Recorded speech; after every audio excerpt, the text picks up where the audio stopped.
Friday night, CrossFire. Who would have known?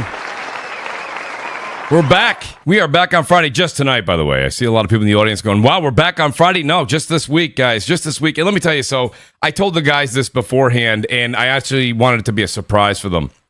I want to say thanks to this panel that's here, by the way.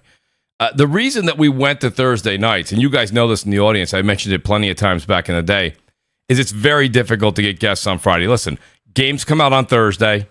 People have plans, summer vacations, barbecues, picnics, camping. I don't know what's going on. It's madness on Friday night. But each of these individuals showed up tonight. So a very gracious thank you to everybody that's on the panel, as well as the chat tuning in. We moved from Thursday to Friday for 1 week. I had an event yesterday, so I couldn't do the show. And here we are on Friday night. We got a lot. Listen, I gave these guys, what they don't realize is this, and they were busting my chops beforehand. I gave them 11 topics. I actually have 12 written. I didn't even send them the 12th one.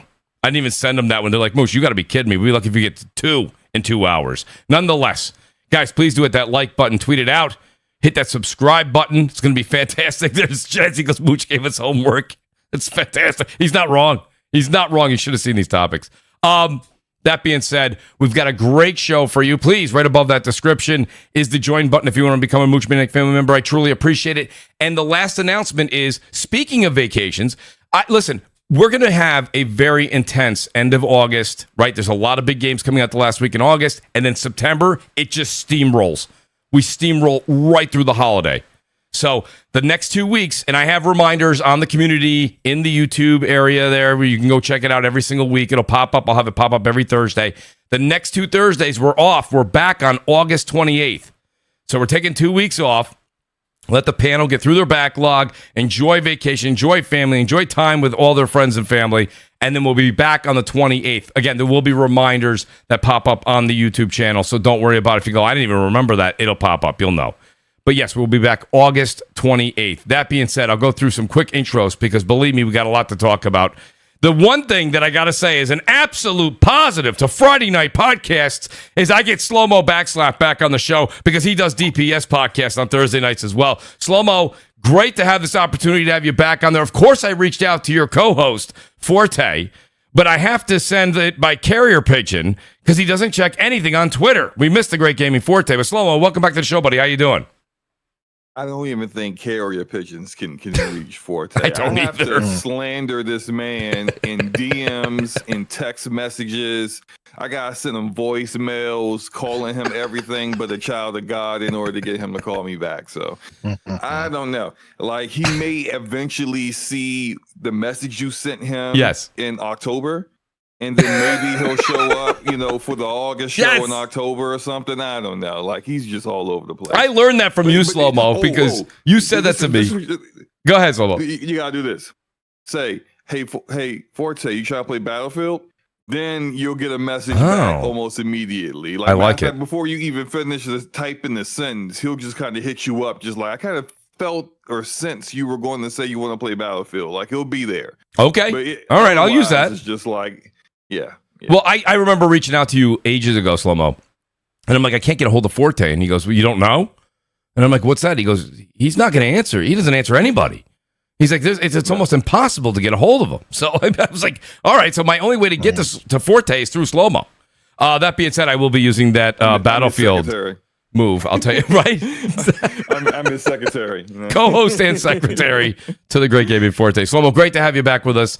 Also, answer the call today, the great J-Dub City. Jay, I listen, I said, hey, can you make it? He goes, I'll be there, count on it. And I know that there's a lot going on in the community. There's a lot of news that's happening, a lot of stuff that people are kind of reading, and rightfully so. I mean, it's very much open for interpretation. We're going to have a great conversation about it tonight. But Jay, welcome back to the show, buddy. How you doing tonight? Doing good, man. Can't complain. Listen, a lot of games. We got Battlefield 6 I've been on, and I just got the Old Country, so I want to try that out with the Mafia. Yes, and so hopefully this weekend, man, I got a couple of racing tournaments to do in iRacing, so we'll see, man. It's going to be a great weekend. It really is going to be a great gaming weekend, Jay, but I appreciate you being here. Someone that's here week in and week out, and it is very late. It's like 12 o'clock in the morning, 10 after 12 a.m. over in Wales. The great Death Singer is back. Death Singer, I know that you have notes. I have a lot of topics. You have a lot of notes for tonight, and I can't wait to hear them. But Death Singer, welcome back to the show, buddy. How you doing? The troublemaker. The troublemaker. I'm doing great. Twitter's melting down in real time. In 4K, like it's crazy. He uses gaming keyboard to make those notes. Yeah. I take notes traditionally, pen, piece of paper. But the thing is, it's like Twitter's melting down. I'm enjoying it. There's so much fun content out there, and of course, I have to beat Mafia before Lost Soul Aside comes out, because as soon as Lost Soul Aside comes out, I am lost in that game. So. Well, we're going to talk about both of those games tonight, buddy. So, from what I hear about it, Mafia is only about I've heard 12 to 15 hours, right? Yeah, that's why I'm happy. I can get it done before Lost Soul Aside. Yeah, I don't think you have a problem with that. But great to have you, Death Singer. Also answered the call. He says to me, "Listen, Mooch, I'm with my entire family. I'm having a great time." I go, "Is there any way that's going to wrap up around 7 p.m.?" The great Jez 7780 is back on the show, and somehow miraculously, he's probably still in his bathing suit. I saw. Right? Yeah, I was at the pool. It was like National Lampoon's Vacation where they saw the Grand Canyon. I was like, everybody see the pool? Let's go, we gotta go, Mooch. I gotta go. Mooch got me. Let's get out of the pool. Let's go get the showers. I gotta feed everybody. Let's go. I gotta go. I love it, buddy. Yeah, I'm here. I appreciate man, it. I've been playing Battlefield. Woo! I was playing with J-Dub yesterday. We were playing. Yeah. It was wild, man. What a game. I'm glad to hear that. Now, because before we get into the meat and potatoes, we are going to talk about Battlefield. But speaking of Battlefield, another gentleman that's been on it nonstop. And by the way, if you haven't got a chance, go over and check out Solidcast from last week. Me and Blaze kind of like tore it up there for quite a bit, dude. We went 2 hours and 40 minutes over on Solidcast. Great back and forth. A lot of great dialogue. And listen, I wanted to have Blaze on come this fall. And I said, you know what? I said, it's Friday night. It's tough. I said, let me see if Blaze is free. So I said, Blaze, you got some time for some podcasts? And he goes, yeah. We can do something like that. So the great Blaze 4K is back. Blaze, we just spoke on Saturday night last week, but there's so much shit that's going on between when we talked and today. So it's great to have you on the show. How you doing tonight? Mooch, you're lucky. I love you, brother. I know. Mooch, if I asked you last minute like you asked me, there's no way. I'm gonna just let you listen. He's Mooch, not I wrong. love you. That's why I'm here. I'm here for you. Much love back to you, Blaze. J-Dub and everybody else, and listen, just I love you, bro. Love you too, brother. We're going to have a great show. I promise you, Blaze. If you had to make a show, this was the one to come to. So, Blaze, I'll go to you first here. I'll put you on the hot seat first, and it's really not even the hot subject. Let's talk a little bit about Battlefield before we get to the whole Sony and the CEOs and all the speeches that came out and the rumors that are happening and the leaks. Battlefield 6 beta. You heard Jez talking about it, Blaze. I know you've played it. J-Dub, can't wait to get back to it. I know, I shouldn't say I know, but just knowing Slow-Mo, I'm pretty damn sure he's played the shit out of the beta already. Blaze, where does this Battlefield stand? Is Battlefield back, Blaze? Is it? And what's the pros and cons? Listen, personally, I've always kept Battlefield installed here and there. I have like 500 hours in 2042, but there was always something missing. Map design, there's something that just didn't click for me. But this game, from the first time I played it, I was like, wow. Like this game is I don't want to sound cliche and say, oh, Battlefield's back, but it really is. And it's just incredible what they've done. Like just the debris when you're running through these streets, things are just, it feels like a Battlefield game. The gunplay feels like a Battlefield game. Even the HUD to the UI, missiles zooming over your head, the whole chaos of Battlefield. To me, this is the biggest Battlefield ever, in my opinion. And I also think the amount of people that are playing this game, you're sitting in 20-minute queues, 50,000 people in the queue waiting. It's like I haven't seen nothing like this since like the original Destiny, like I don't remember waiting in queues for. It's just crazy, but they've done an excellent job. There's still some things like the certain guns being laser beams, especially with certain attachments, and I'm sure they can work on that. But overall, this is just like the first beta. I'm impressed, and I would put money that this is going to be a really successful Battlefield. You know what I mean? And Call of Duty's in trouble. So, yeah. Well, that's the one thing that we're going to talk about. But there are certain things, and by the way, I'm going to let the panel kind of take free realm here on the roundtable on this because you guys have all been playing it. I did start Mafia. I went into Mafia. I didn't really do any of the Battlefield yet. That's a shame on me. I'm hoping to get to that tomorrow. But I'll tell you right now, seen a lot of you guys streaming, seen a lot of play out there. What I'm hearing, and I'll just put that out there, Jez, I know you've streamed it a couple of times at least, I thought. Yeah, I played 6 hours already. What's the deal? I mean, I know that people are saying that the shotgun is OP and OP to an annoying amount, but fun at the same time. Is what Blaze mentioned it? There's some stuff that needs to be tweaked. Are these things that can be fixed before the launch or no? Oh yeah, it's minor. Like for me, the experience has been there've been minor quirks about it. Like I think what they did with this Battlefield is that they went back. It even looks somewhat like the tint and the color that they use is like Bad Company. Like it's the destruction makes sense. They didn't introduce any kind of gimmicks like wait for the tornado, wait for the building to fall down.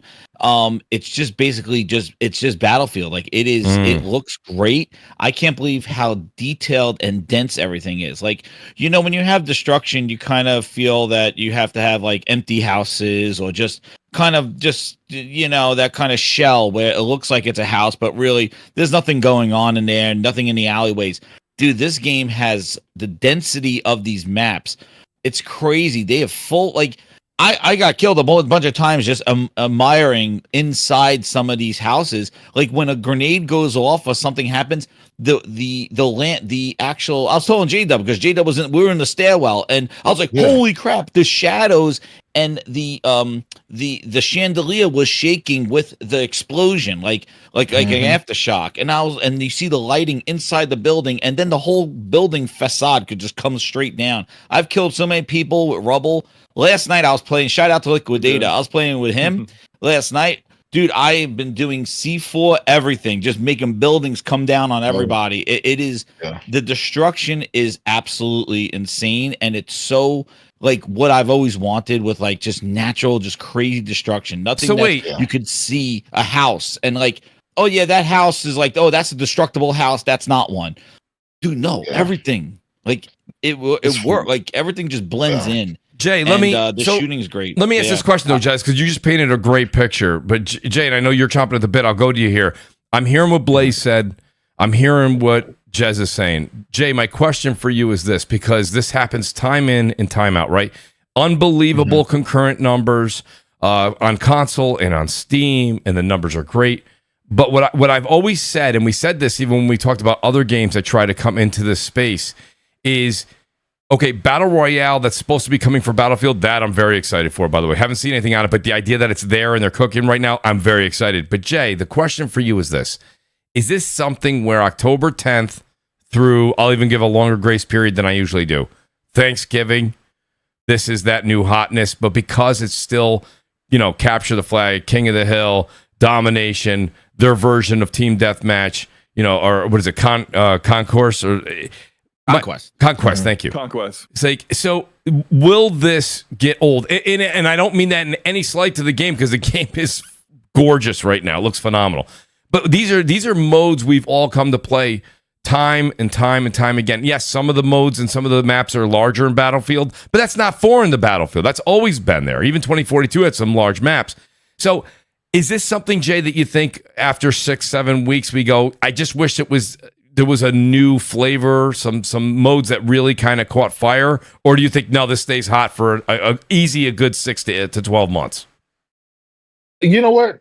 It's really up to EA, because that's them. Like when you have these type of games, you have to have your roadmap, kind of ironed out. You know what you're going to have, and not just release a game, get a bunch of people, and then the game dies off within a few weeks or a couple of months. I think right now gamers have been clamoring for something to compete with COD, something to, especially those that are disgruntled with Call of Duty, or those are just kind of want something new. And Battlefield is that Michael Bay big explosion game that is, a little slower than Call of Duty, is not as twitchy, but it's just different, and it's up to EA, man. It's a make or break for them. This is their opportunity. They wanted to try to, and I think they did a good job with 2042. I enjoyed it while I was playing it, and it was a good basis for them to start. I think it's at this point it's really up to them. Mm. Hopefully they have a good roadmap lined out, and it doesn't, it's not like the game dies until people come back in, but constantly keep fresh content. And that's one thing I really enjoyed about, and I still enjoy about Helldivers 2, is there's always fresh content coming in. Mhm. Like I never have to sit and wait and be like, oh man, well, I'll come back whenever they have something else. And hopefully Battlefield can do that. And if so, then hey man, the more the merrier. We're back. Yeah. One of the things I want to add, just Mooch, that they changed is if you remember playing Battlefield, it took like conquest maps. I was telling this to J-Dub, the conquest would take like 45 minutes to like an hour to finish one game, and they have done such a good job so far with making these conquest games kind of it moves along, like they're like 20 minutes or 50, like you feel like you're progressing and going. I remember I would get into a map and it would just be like 45 minutes be one game, and then you'll just see like everything level up. There's a good churn of their pacing of how these games go, and in addition their good sense of progress as well. So like they've really done a good job, I think, with not having and the loading, like you like right back in the game, and our Battlefield would pull you out, remember, and you just look at a map and wait, and then here we go back in, it would just be a headache. They have sped that up, and the loading and getting you in a game and next game, and you could pair up, it works really well. Their party system works well so far for the beta, and we weren't waiting too long in queues to get into games. Like I was pretty just rolling through games. That's great to hear. I've seen people just shooting houses, bro. Just RPG, just shooting. I don't know if they're making videos on YouTube, but they're just shooting. Boom, bro. The explosions are like a work of art, bro. Crazy. Are just gorgeous, dude. Yeah. And the sound, dude. Blaze, the sound. Holy crap! Like when the building comes down, it's a battlefield. It sounds. You hear a rumbling. You're like, what the hell? Something just came down. What do you got? We got that. I was. Oh, go ahead. All right. Go ahead. Sorry. All right. So the only a couple of gripes. One, they've ruined the helicopter controls. They needed the same helicopter controls as Battlefield 3-4 because they were perfect, right? The way you could just pilot a heli. This feels bad. Also, tanks, which I absolutely adore. Tanks are the best thing in Battlefield because you just run around, have a solid tank battle. But the thing is, it feels inconsistent, like when you shoot with it. And also first person, when you're a first person shooting in a tank, it doesn't feel good at all. And the shotgun is absurdly overpowered. Shotguns, they will nerf the shotgun before that game releases. They have to. Because they can't afford another repeat of, which one is it, Battlefield 3 or 4? The USAS 12, where you could snipe people across the map. You don't want another one of those problems. But the gunplay is good. It feels a little too quick for a Battlefield. Yes, the movement's crazy. I feel like they dialed the speed up a little too much because it feels a bit coddish in the movement, which is, you take it or leave it. I disagree, but go ahead and finish. Go ahead. I like it about the movement. Because if you play Black Ops 6, that movement, Omni movement, even without Omni movement. That's crackhead movement. The movement is like night and day between these two games. I understand how people think that like COD might be in trouble, but as someone who plays both, like I played Battlefield, probably played more COD than Battlefield. I used to play more Halo than all of it, but any shooter that comes out, I play it. But when I play COD, like what people enjoy from Call of Duty, you don't really get from Battlefield, and vice versa. Like there is a bit more strategy to Battlefield than it is COD. COD has that crackhead speed.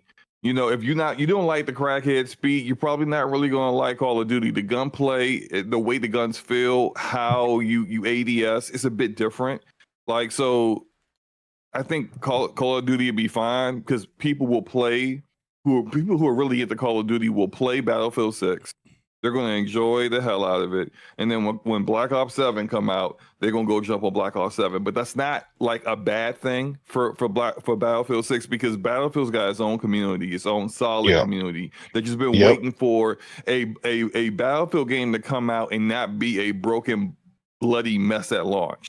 They want it at launch to be solid. And then what I loved about playing this beta so far is that, you know, some of the things that Singer mentioned is true, but for the most part, it's a solid beta. Like, I haven't really seen too many issues, and it runs really, really well. And I'm just hoping that when it launches, it's the same thing. 'Cause I remember, I don't know if you guys remember this or not, but when Outriders came out, and Outriders had like a month-long beta, and that beta was fire. Yeah, and it was. You had no issues. Then the game launched, the people was losing their progress, people couldn't log in. There was all kinds of issues at launch. And I'm just kind of hoping that like the solid stability we got with the beta carries over to the actual game, because I mean, I can't wait to play a lot of the stuff you guys are saying. I agree with I love blowing up the buildings, because when they got campers in there, because I hate campers. So for me, it's just like, okay, all right, you go ahead, keep sniping from there, and then I can bring the whole building down on them. I freaking love it. I love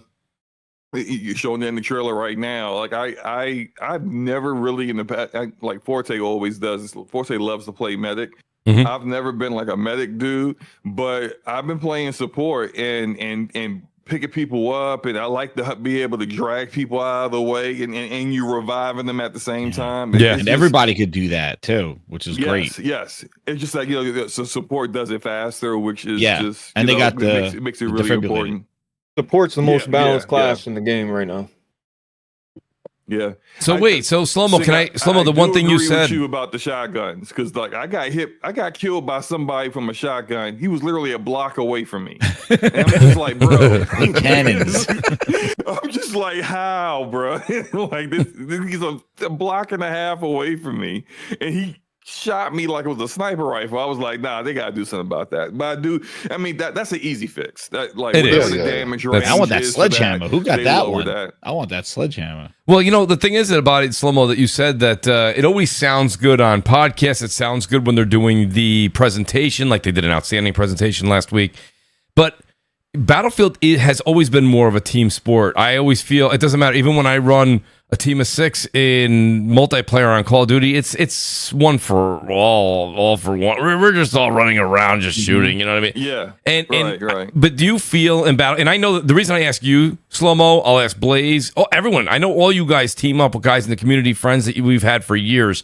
When you guys do team up, is there more of a strategic feel to Battlefield, or no, it's just the map's bigger and I feel like I'm just doing Call of Duty but with a better... No, you can't play it like Call of Duty. You can't, because you gotta stay with people, because you'll get killed. Like, you gotta, and they added peeking around the corners and stuff like that too, so like you gotta play it at a better pace. You can't just be running around in the street, because somebody's just gonna get you. There's 64 people. That's like, there's tons of people that are running around. That's a good point. So like, you're kind of like, you gotta like play a move, and you want to move with people. Like, you want to be in a group. You can pick them up, and people pick you up, and it is. Your squad's important, very squad, important. Yeah, you try to any run squad, it, just roll with anybody. anybody. Gun like it's called. You're gonna lose. You're gonna lose. You're gonna get dropped, and you're gonna be looking around for somebody to pick you up. There's gonna be nobody there. The enemy's just gonna be stepping over your body, you know, playing hopscotch all over your dead body, and your squad's like on the other side of the map, wondering what the heck you were doing. Slow-Mo, like, my boy stick with your squad.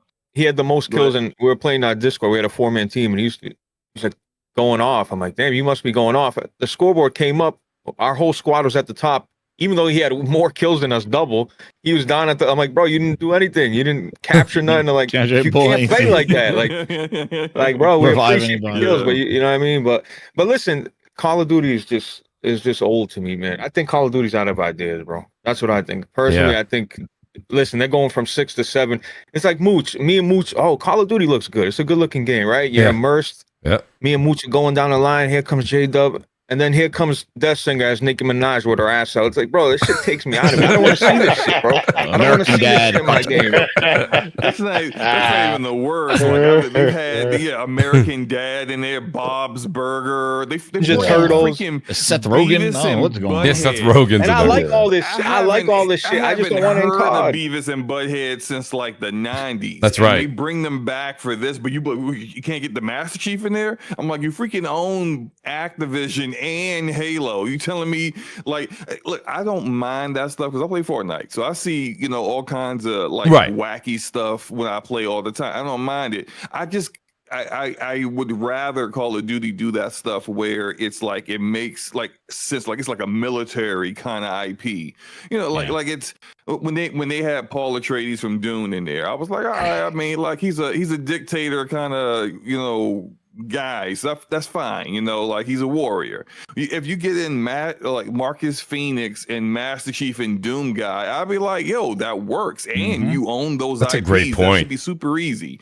Instead, we get the Ninja Turtles with guns. Yeah. And it's just like wild. I was like, what the hell? It's just like, that doesn't really fit. It doesn't really work. And then it's like this particular year with Black Ops 6 has been like worse on that side than the previous two Modern Warfares, in my opinion. Even though I do think the movement has never been better. Like I love Omni movement, and I just love the movement of Black Ops 6 in general.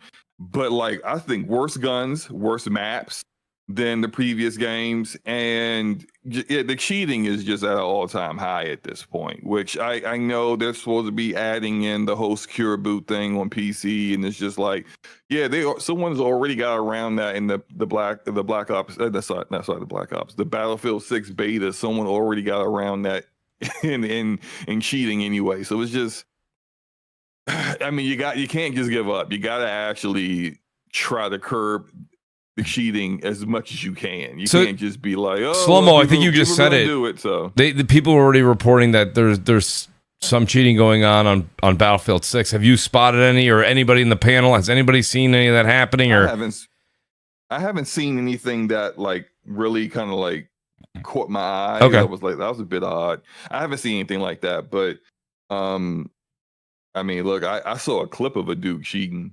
Yeah, and they said they banned the guy. Banned him. Yeah, they did. They did. Yeah, but I mean, like the whole, hey, look, we're gonna make sure. There's too much stuff going on for me to detect PC. Cheating. I don't know what was going on. I didn't see anybody cheating online. So let me ask a question too, and I'm only pinpointing names. Tell me, guys. Slow-mo, I believe has both J-Dub, Blaze, and Jez. Did you guys try it out on both the PS5 Pro and PC?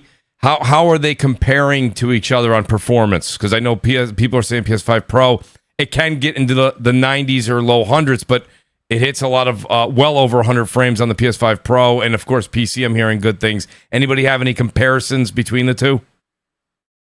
I have not played it on my PS5 yet. I've only played it on PC.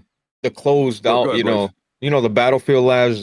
This was like I don't know, 3 months ago. I played it. It was like 7:00 a.m. I mean, I even saw, I'm like, damn, like, so I played it there and I thought it ran pretty well then. That was like months ago. But I haven't played it recently to compare. But I'm sure I've been hearing a bunch of things, 120 FPS, it's stable, all that. But I can't sit here and tell you that it's gonna run great or anything. But from my previous experience, I think it's gonna be all right. It'll be all right. Yeah, because from what I'm seeing online, I'm seeing no negative comments at all on the PS5 Pro. I haven't heard anything on the Xbox side. PS5, the Pro. Okay. And I tell you, there's performance mode and balance mode, and balance mode is around. I think that they say it's 60, and then the performance mode goes up over that. And it look comparing the graphics between the two of them. There's really not much, like the clarity and stuff doesn't go too much down. Like you don't see like you're in a performance mode. But I haven't tried it on PC yet. I'll probably try it over the weekend.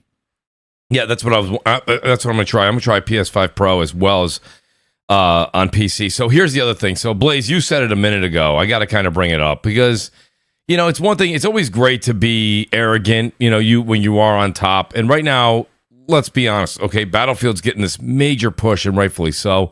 But we all know, and shout out to Lucci Sky in the chat. He's like, I'm enjoying all this Battlefield talk, but he's like, I'm also going to enjoy watching everybody also go out and pick up Black Ops 7 when it comes out. So, Blaze, when you have Activision leadership saying they're not worried about Battlefield because COD is, in quotes, too big to fail, I have here as one of the things, is that the famous last words, or is that speaking the truth? I mean, listen, Call of Duty is a juggernaut. You know what I mean? When you were saying, I'll just step back a little. When you were saying, oh, is it enough for Conquest and having these? Right. The problem, the people that were clamoring, talking bad about Battlefield is because they moved away from traditional Battlefield stuff. The problem with these developers is they get bored. I don't know what they do. They just like make the game that's always, you know what I mean, that people love and expect from your franchise. That's the problem. They start going to do this other shit that never makes sense. It's like, stick to what you're good at, stick to your roots. And people will, you know, your true supporters will be there. Call of Duty, Right. I don't know, man. I just think even if you go on Call of Duty at launch, like I was looking at the numbers, they're like, listen, Call of Duty's always gonna do well, but I just feel like at some point, bro, Black Ops from 6 to 7, I just feel like I really just feel like they're out of ideas, Mooch. Yeah, Like, and I'm not one of those people that, oh, I'm gonna go buy back. No, I don't go buy COD. I haven't bought COD in 3 years. Somebody gifted to me last year. Yep. Shout out to Delta, but I'm done. I'm just done with COD. I just don't. The loophole anymore is just not fun to me anymore. Yeah. You know what I mean? Even you love Warzone. I'm tired of going shopping. Oh, I like this gun. I like this, and then get shot by J-Dub in the bushes. I'm done with that. Like I wanna play Conquest. I want to play as a team. That's it. So, you know, so you say that, Blaze, and you're not wrong. The main reason, and I said this on Solidcast on Saturday, the main reason, because he says to me, Mooch, why you still play?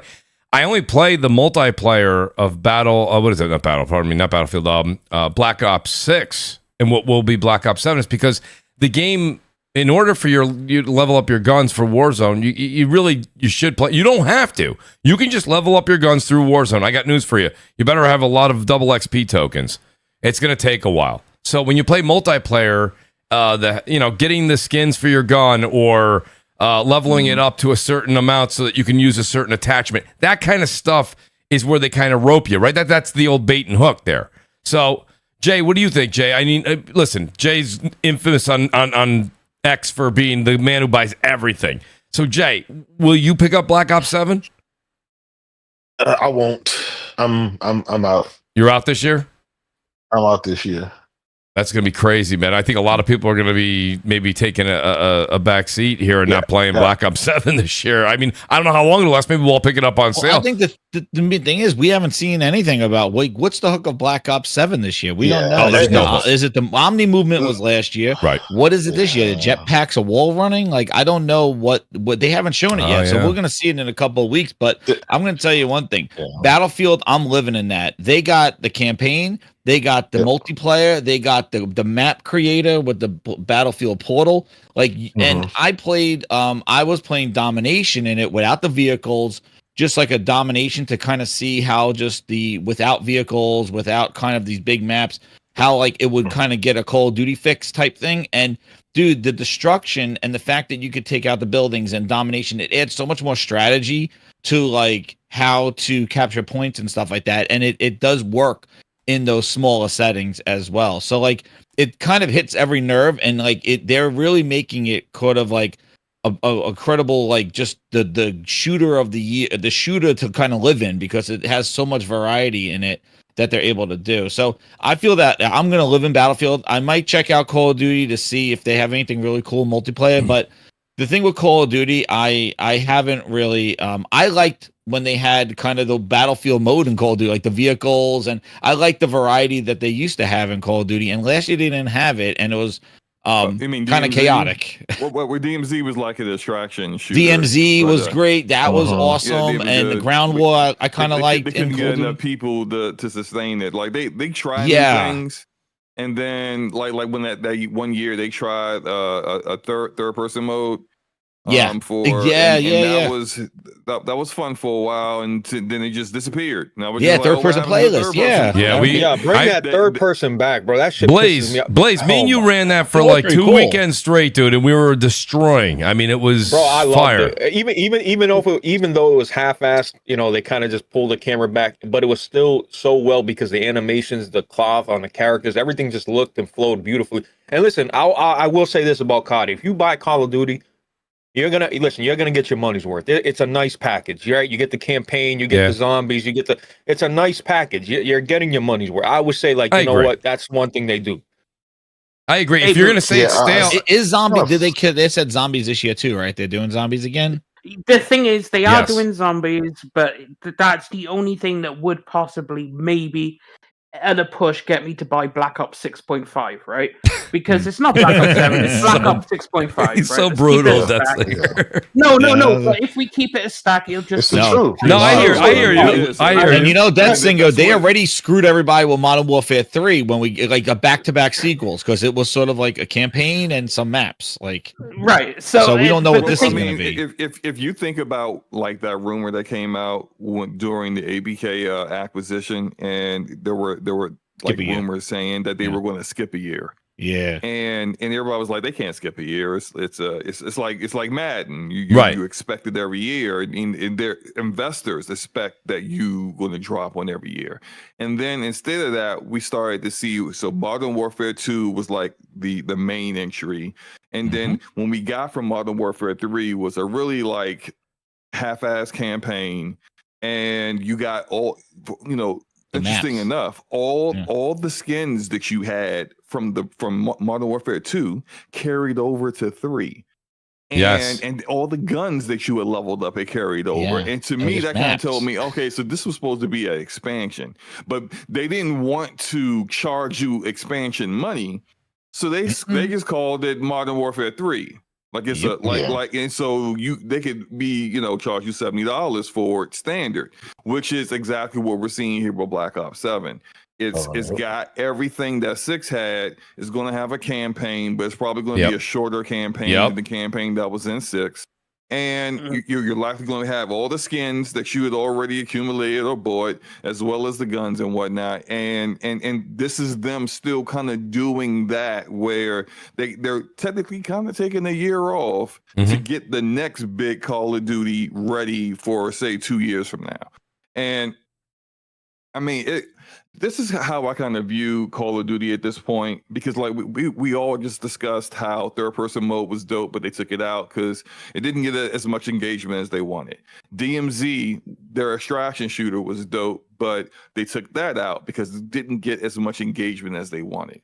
The fact of the matter is that the casual gamer plays COD way more than anything else, and they want Warzone. And then they'll engage in some multiplayer and zombies. But but these are the things they want, and these are the things they're going to play. And so even though a lot of like people in this community and hardcore gamers are just like, yo, I'm done with COD. I'm checked out mentally. Like it's just the same old. It's like Madden, where people will talk about how it sucks, and they don't like it, and they'll criticize it, and then what happens? They buy it 3 on the charts immediately. It's like it's slow-mo. top 5. No, it's slow-mo. You're absolutely spitting facts, but the problem is, right, and I'm one of those people that talk shit about Madden, right? But the problem is when that's your only option to play a simulation football game, that's the difference. There's a bunch of other shooters out there you can go play. Yep. That's true, but people don't play them though. I think people will play Black Ops 6. I mean, Battlefield. I keep saying Black Ops 6. I guess because they're both again with a B and it's number 6. But Battlefield 6, people will absolutely play that game. But like Splitgate 2 came out and they had to take it back to beta. Like other shooters come out and people just go, oh, okay, yeah, I tried that for a couple of weeks. But anyway, X Defiant's already dead. It only survived a year. Like people don't. Me and you play other shooters slow mo. We do. I know you. We played Roll Company until the wheels fell off. Like Roll Company. I remember that was the hotness. I was playing that too. I finally uninstalled Roll Company when the service just wouldn't work, man. I was just I can't get through a match. This like they had like 2 servers left. What are we facing? What is it we're facing though? Listen to these things. And Dessinger, I want to get your take on this too. Like, what are we facing though when we have games that come out like Rogue Company and these other games that come out that are Splitgate 2, like bombing numbers the first night, right? And then it just fizzled out. Everybody just keeps going back to. I think Battlefield has the ability to sustain and hold on because it still is a household name. But outside of Battlefield. Right. If all of us were you're a talented developer and we're a team and we're like, let's make this shooter, we got something good, we know that we are already we're climbing the tallest mountain. Our odds are against us. You know what I mean? Like, it seems like people just try it out and then they just bail. I don't know. The thing is, Mooch, like, way I see it is like, what's in your competitor space? It's like Marvel Rivals shot out the park. It's Overwatch, but better than Overwatch. Overwatch was dying, is probably dead. I don't know. It's part of crap, right? Overwatch 2 is garbage, right? Yes. It's not peak Overwatch 1. Yeah. No, there's nothing really in that space. There is Valorant, but that's PC only. It's not on console. I know they're bringing a beta over and whatever. Are people still playing Marvel Rivals? Listen. Oh yes. I'm Marvel still playing Marvel Rivals. They're playing it. They're playing it, but just to be fair, it has dropped substantially. It's losing numbers every month. If you look at the chart, it is losing numbers, but it's like it'll reach. It's still doing well. Still doing well. It'll still maintain it's stabilized essentially. Right, exactly. Right now, it's 130K people playing the Marvel Rivals. That's great numbers. That's good numbers. That's numbers that can sustain you indefinitely. Yes, and it's once you get to this point, we're almost like a year after launch, and you're still getting these kind of numbers. Then you're pretty safe because like when it comes to half the battle with live service games is one, you need to have a great launch. And you need to get people really excited. It's like 6 months after that when the gameplay loop starts to become a little mundane, a little too usual. What are you doing to kind of keep things current, keep things feeling fresh? And I think NetEase has done a good job. I mean, you got your gooners who are just like, every time they come up with a new trailer for a Marvel character, all you see is thighs and titties. You understand how they're marketing it, right? Yeah, but like they introduce new Marvel characters that change the way the gameplay is played almost every season. They introduced the Fantastic Four that weren't there at launch. They're introducing Blade. They're doing so many different things because they have an awesome IP with a treasure trove of characters that they can just pluck and put into the game. And so they're doing a good job leveraging the resources that they have in order to keep things fresh. But that's just the problem when we see these live service games have a great pop in the beginning, but then like their game plan long-term, their roadmap, it's just not quite fleshed out to really keep people engaged. And I think 100K players on one platform alone, on Steam alone, it's 130. So there's definitely more than that, right? Because you got to think about PlayStation, Xbox, all the other places that Marvel Rivals is. But once you start to dip below that, you're kind of in a danger zone. Yeah, and it's just too many games just start out great, and then 2 weeks later, you're just like, damn, where everyone go? It's another game. Hey, sorry, Dessinger. I just want Overwatch got 20K in it, but it's another game that people probably think is dead or, bro, PUBG's got a damn near 100,000 right now. Thank you for bringing that up, Blaze. Thank you. Because my buddy, we always play Warzone, and I always say, shout out to the great James Vincent. I always say to him, hey, we really should get into, because it's a more what's the word I'm looking for? It's not simulator, but it's a more strategic Warzone, right? You don't run a million miles an hour. You don't, there is maybe some camping that's going on, but PUBG's held its own, Blaze. I mean, it's a tactical type of battle royale. It's the first one that came out to hit the market in the sense that we know anyways, because I'm sure somebody on the internet will be like, Mooch, no, this was the first battle royale. Came out in 1989. All right. But my point being is, like, of the ones we know, I'm thoroughly impressed with PUBG. But, and Detzinger, I'll let you speak here because you were the one that brought Marvel Rivals. The thing about Marvel Rivals, though, is is it not only is it an Overwatch as far as the modes, it's a clone of that, but like it's the Marvel skins, right? It's what Slow Mo said. They have Fantastic Four. They're bringing Blade. I mean, the amount of characters that they can bring that always is a heartfelt buy for so many consumers in the Marvel world, that doesn't end. I mean, they've got quite the future with that. I myself personally, yeah, sure. I like to be Wolverine, Captain America, sure. But at the same time, I don't like Overwatch and I don't like those modes. So that game never did anything for me. I'm not going to sit here and bash it. My problem was the modes. Yeah, but that's what it is.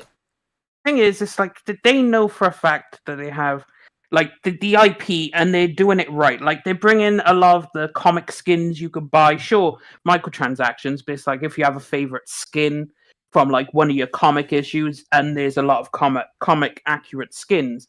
So like you have microtransaction for days because there's so many comics, but then you have characters for days, and their roadmap is good. And I noticed it's like people with good roadmaps successful. Like Valorant, people thought that ain't gonna work because this is the League of Legends people.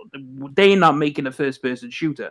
Well, they made it, but of course, it's massively healthy. It's like currently they got like nearly 500k people playing concurrent, and it's like sure there's a lot of people playing it, but they keep people in because they are so good with their cadence. They'll release skins all the time.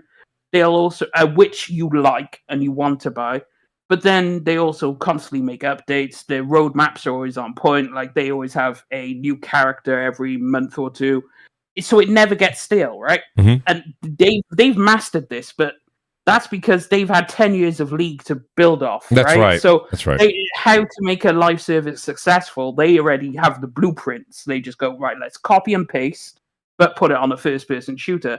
Now, what I like about NetEase is they did it right, which is, as much as you joke, a hero shooter and the skins need to sell. And as much as people joke on it, like Overwatch, Widowmaker, Tracer, do you think people are buying these skins because the character's great? No. But they know their audience and they know people will buy it. So they'll just keep doing that. And they're not shy. Like, if you saw Sue Storm's first skin, Malice, like, whoa, that's a bit on the risky side for some people. I personally love it. But, so they know what they're doing. And this is the thing with, circling back around, because I didn't finish the Zombies point. They're bringing back the original singer, Black Ops 1.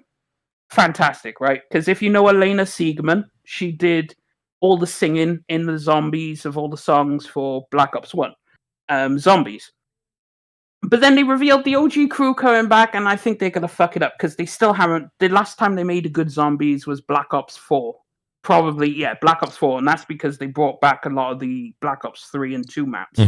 So, but that's out the way. So, yeah, there we go. I mean, to be a successful live service game, you need to know your audience. You need to have a good roadmap. You need to know how to make a live service game. And unfortunately, a lot of these people think they can be edgy or they can, oh, look what I'm doing. Like, as much as I hate it, the Splitgate guy, what did he say at the Game Awards? He said, make first-person shooters, make FPS great again, or something. And then he said, "Aren't you tired of playing the same card every year?" And he said, "Don't you wish that they made another Titanfall?"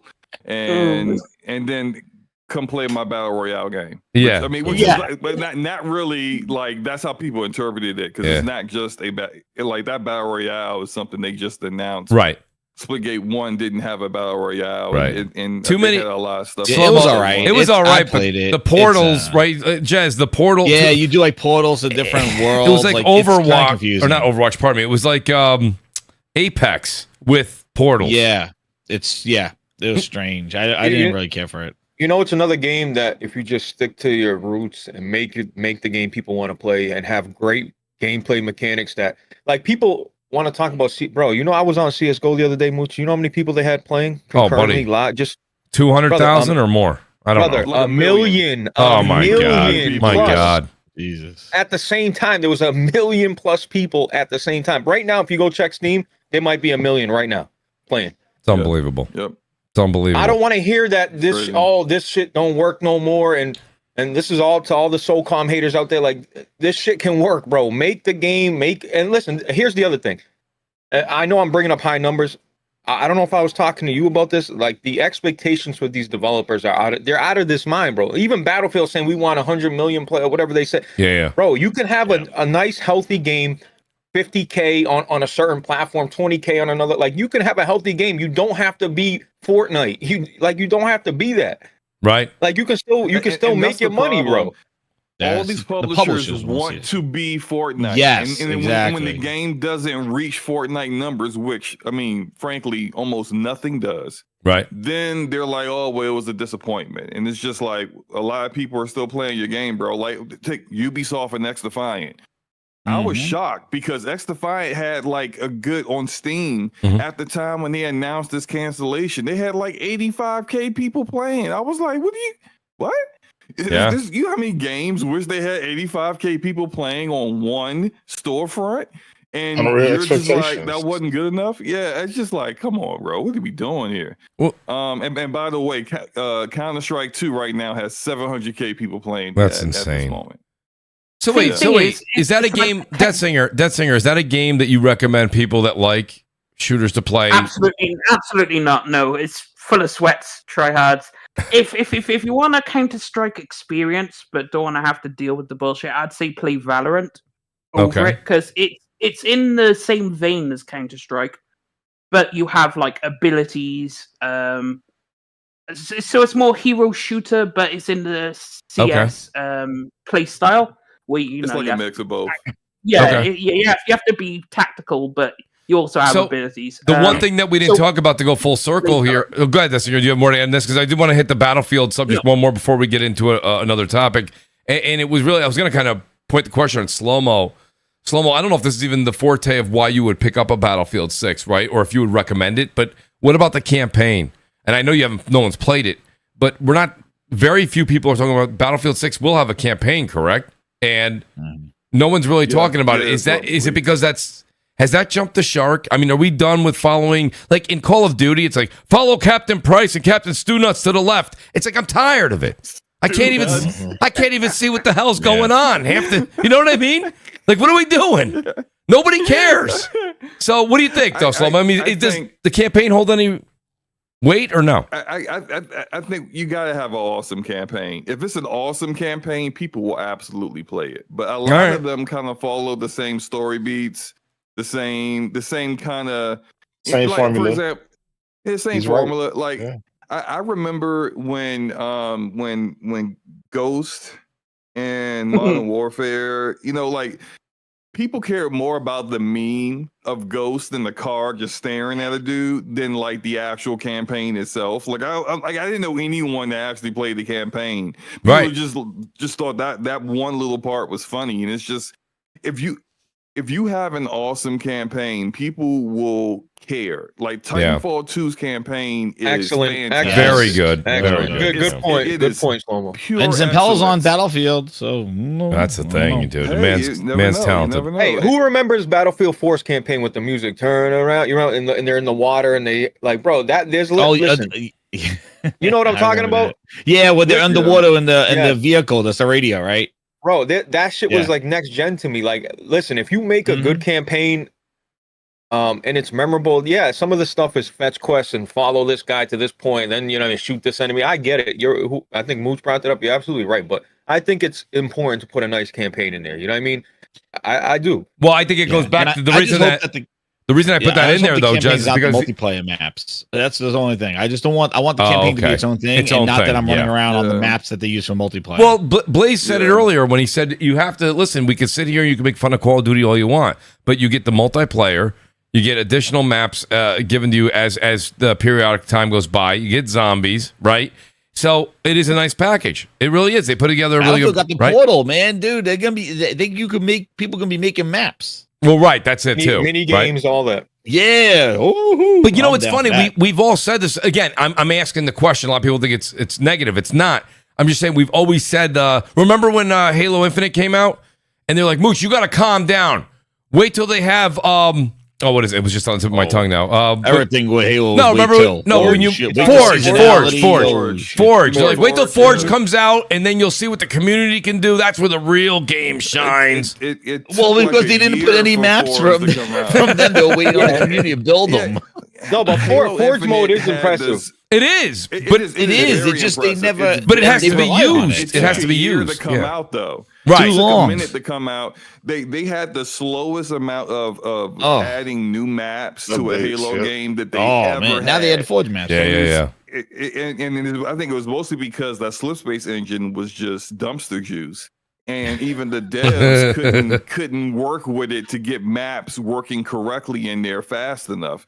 But it's just like when you have, and this isn't me exaggerating. When you have a season is supposed to be 3 months, okay?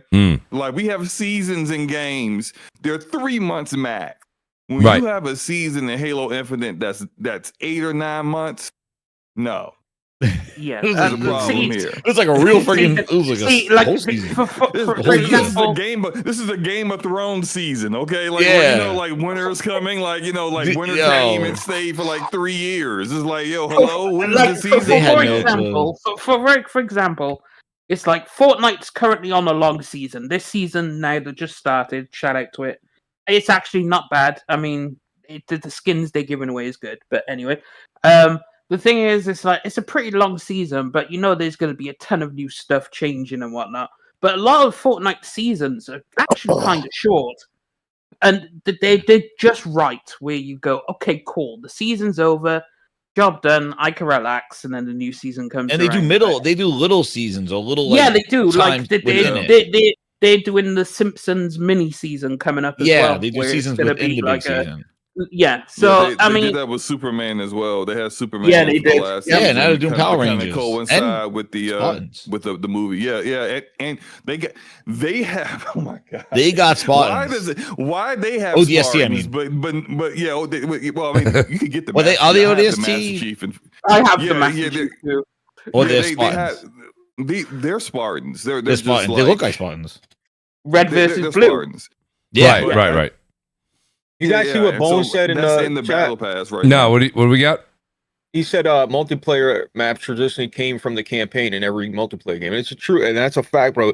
Yo, these games that come up with just multiplayer only, and when they just like, oh, we're not doing like you're at these maps, but it's nice to have a backstory. Like, oh shit, I remember this from the campaign. That's right. This is, you know what I mean? It's cool. Yeah. And even Warzone, how they put like a lot of the maps all into one. That was creative. Yeah, that was cool. You do it Warzone. Yeah. Well, I mean, but like the Black Ops, the Black Ops 6 campaign didn't. There wasn't like they maybe pull some assets here and there, but it wasn't like the maps. That's why I just don't want a lot of Black Ops to be the map. A lot of Black Ops 6 multiplayer maps were nostalgia. They were from past games. Yeah, we're bringing back firing range. Thanks. Yep. Listen. Oh my god, that map! I hate that. And listen, we could sit there now. You said you didn't like that one, right? But there's people who are like, oh, I love this map, or I love that map. And don't get me wrong, when you pull at the heartstrings, it's great. But realistically, I hate to say it, it's kind of like it's kind of lazy.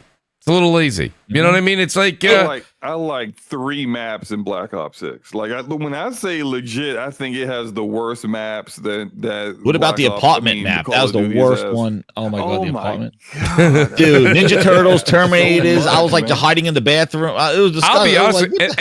And everybody, guys just aiming down sights on. Bro, you lose your identity at one point. Well, that's it. I know. I'm just tossing grenades. Like I'm just like, I don't even know what's going on. Hey, Mooch. Yeah. Mooch. For breaking news, I just received the DM. What do you got? Not going to reveal who it is. He said this is the retirement home of a podcast right now because we've all been in the community and doing this for so long. There's no new blood on the panel. Actually, believe it or not, shout out to that person. But I actually reached out to Wolf and a couple others that are new and upcoming, and they were like, Mooch, honestly, if it was Thursday, I can make it Friday night. I'm telling you, Friday night is very, very difficult. I can go down the whole list of people here. There's quite a few that I reached out to that have new channels that are doing new stuff. And they were like, listen, buddy, Friday night can't make it. And I get that. I get that. Fridays are tough. None of you guys. That's the problem. I don't trust Blaze to come stay with the old crew. Let's. My right knee started hurting as soon as he said that too. That's right. Hey, man. I think it's karaoke now. We're gonna have some pudding. I heard Jello's on the menu tonight. We're gonna have Jello guys. That's right. Yes. But just to add to what Play some Slow-Mo and bingo. Blaze were saying, and to be honest with you, it's same thing with Verdansk. They brought Verdansk back, and I know again, crowd favorite, whatever, but El Mazrah and I think even Urzikstan were better. This is me saying that. I know a lot of people like Verdansk. But like again, that's everyone's like, yes, they're cheering, and I'm like, you're cheering for them to literally just give us what we played back in 2020. I'm like, I don't know. So I think a lot of times, Blaze, what you said, I wasn't really thinking about it. I think they might be out of ideas, buddy. I don't know. I just don't think they have anything left in the cooker. You know what I mean? I don't think there's anything left there's nothing left for them to cook. They're like, I don't know what else to do. Black Ops 7. I mean, I don't know. Come up with something. They already went new. to space. I don't know what else. They already went to space. They did. All the big games eventually got to take a knockout. Like, listen, all the big ones eventually fall. Like, the one thing I'll give Call of Duty credit is it stood there no matter what. COVID didn't matter. Console changing slow. That's still, right. It didn't matter. Call of Duty's always stood on its own and been able to push numbers and bring people in. That's the one thing I got to say about COD. We can sit here and critique it all we want, but it's successful. You guys know this. I've said it years before. I'll say it again this year. I'm thoroughly going to enjoy Battlefield. I'm going to buy it on PC and PS5. But I'll tell you right now, I will probably also own Black Ops 7. I'll talk shit like everybody else because I agree with you guys. But I'll definitely Slow-Mo. You know I'll be on it. Oh, by the way, I got Slow-Mo. No, I won't miss it. I won't miss it. I remember when I was playing World War II and it was horrible in that beta. And Mooch is like, no, it's not bad, Jess. It's not bad. I'm like, Mooch, it's horrible. The guy hit me with a grenade. It was like in the snow. It was, oh man, I remember that beta, that World War II one. I don't get any dividends on that. But Mooch, I will say, while I got Slow-Mo, he's like, it's not bad. I got Slow-Mo on the air. Slow-Mo, Borderlands 4. Just all I'm saying is book it. Book it, buddy. I want to play that too, man. We're doing that. I don't care. Freaking one, man. I don't care. I'll jump into your game. I'll be underpowered. I don't care if you're ahead of me. I don't care what the situation is. I'm jumping into the game we're playing. Hopefully they said they were going to fix that. Well, you know I'll probably be level 30 first. I already know that, cool, dude. You know, that's what Slow-Mo did to me. That's what Slow-Mo. Listen, little flashback for all you guys listening. Slow-Mo says to me, this is back when The Division came out. I'm like, Slow-Mo, I really want to play, but I'll tell you, like, it was only like 3 or 4 days went by. He's like, Mooch, no problem. Just jump in our game. I jump in a game with him, and he's level 30. Now, that I believe when the first Division came out, that was the max, right? So he's maxed out. But that was when the game, they didn't do the leveling correct. You remember, Slow-Mo? Like, when I jumped into your game, I was going to get absolutely destroyed. I was only like level 3. Yeah, so, like you couldn't do anything. Like your bullets were BBs hitting the enemy. So Slow-Mo goes, Mooch, just go hide behind that police car. You'll level up. And I'm sitting there for a few minutes. I'm like, Slow-Mo, this is not what I wanted to do by gaming with you, buddy. I'm like, I'm just sitting back here on my phone chilling. And he's like, don't worry, you'll level up quick. I'm like, no. So I'm glad to hear Borderlands is going to have something that's, so if your buddies are 5, 10, 15 levels ahead of you because they're playing more of it, you can still jam out with them. That sounds good. Shout out to Echo. There's James Vincent. I am talking blasphemy about Verdansk. I'm sorry, buddy. Go ahead, Slow-Mo. I do also do this now where like I'll create a character to play with friends. Yeah. And then I'll create a character that's mine where I can go at my own pace, which is breakneck. On my own character, and then I have one that I play with other people. So I'll have it with Borderlands. I level up every single Vault Hunter anyway, so it's nothing. I'll just be starting a character for all 4, and then whoever whichever level you're at that's closer, you'll use that character. That works. So Mooch, yes, you'll be happy to know I am picking up Borderlands 4 because I am happy to know that. Because CD Keys had a great deal. Oh. Shout out to them. My God. Oh, there it is, Jay. No. But like, I why do I have to pay? I'm just Singer. Are you doing a CD Keys commercial? I have never seen. He does it every week. Does it every week. He's doing his weekly. It's an ad break. It's an ad break. I know. No, but the thing is, it's like it's such a great value to you as a consumer. Like, more people should utilize it because there's nothing wrong with it, and you're just saving yourself a bit of cash. I mean, well, yeah, it is mostly PC games though. So if you're not a PC gamer, then you're not going to really get the full benefit out of it. Every now and then you'll see like PlayStation games and Xbox games in there. But to be fair, if you spend $2,500 on a GPU alone, you should be looking for deals and sales. every day. So you got to find the saving somewhere. Just It couldn't be me because I wouldn't spend that amount anyway. But it's like, as I say, I'm picking up Borderlands 4, so I'll be down to play with anyone who wants to play because I absolutely adore Borderlands. Buddy, I will find you. We'll be with you. We'll be with you. Borderlands is a big game, man. It's a big game, man, and it's coming out at the right time.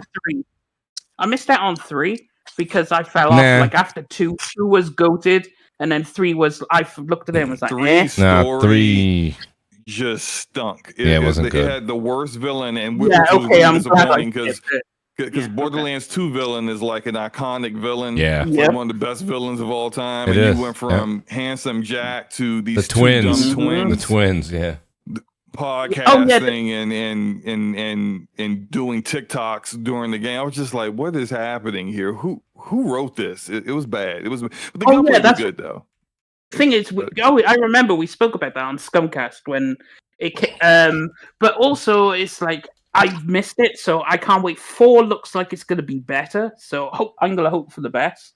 But I can't wait to jump into it, you guys, because it's going to be a fun time. It's got some good feedback from some of the people who were able to play it early. Yeah, and these are like Borderlands content creators who have played it, who they still playing 3, to this day. Yeah, they are. Played 4, and they were like, yeah, this is much better. So you, Slow-Mo, shout out to you and your channel. You were doing the road to Borderlands 4, and I've been watching when you've been doing your lunch, and then also I need to do more. Well, listen, it's difficult, man. It's difficult. Yeah. But like, I shout out to Jolts. Jolts is another big Borderlands channel, so I usually watch what he's got going on. He goes to shout out to I tried to get out to Gearbox and all them. I'm like, I'll do content, I'll do whatever, man. I really wanted to get involved with Borderlands 4. Of course, crickets on that end, but nonetheless, I'm gonna buy it anyways and play the hell out of that. It looks like it's gonna be great. Hey, I pray to my plug that I get that early. Trick with Randy in order to get a code at this point. What were you saying, Blaze? I got a good guy in the community that's been looking out for me the past couple months. So hopefully, fingers crossed, I get that. Well, in case he accidentally hits buy twice, Blaze, let me know. I could use a code, nonetheless. Just throwing a mooching out there. You never see me make a review. I did a Wu-Chang. Yeah, you did. Which was great. And when you ask me, hey, it's not an email thing. This is some guy looking out for me thing. Oh, that's even better. Yeah, you want to have somebody on the inside. He's Blaze. Not to no one's surprise. Blaze knows a guy. Okay, that's where we're leaving. I know the guy. He's got a guy. If he wants me to say it, I'll say who it is. Don't say it unless he gives you the blessing, because that'll ruin the whole thing. So, so you guys everyone take nice refresher, have a Gatorade, have a drink, because I'm gonna go ahead and start with Death Singer here as we go into some of the meat and potatoes here. Geez. So, great. Here we go, guys. We're going into it. Here's the big conversation of the week. So, Death Singer, I'll start with this. As Xbox prepares for a future with PC, how does PlayStation plan to answer? Will they focus more on PC moving forward? And discuss what we were getting into in the pre-show a little bit. Go ahead. I'll give you the microphone, Death Singer. Well, I mean, the thing is, Xbox is already with PC. Right. So that's not a thing. PlayStation has started, and they're going to increase it even more, in my opinion, because they want to expand into that ecosphere, because you want to expand on the PC platform, because there is tons of gamers you have the opportunity to sell to. Obviously, whether they do or not, that's down to the individual. Xbox did it out of necessity. PlayStation is doing it because they're just looking to expand their reach even more. Because at a point, you're going to eventually hit a point where you're just not going to sell as much as you want to sell, and you want to make more money. So, of course, you have to go find new people.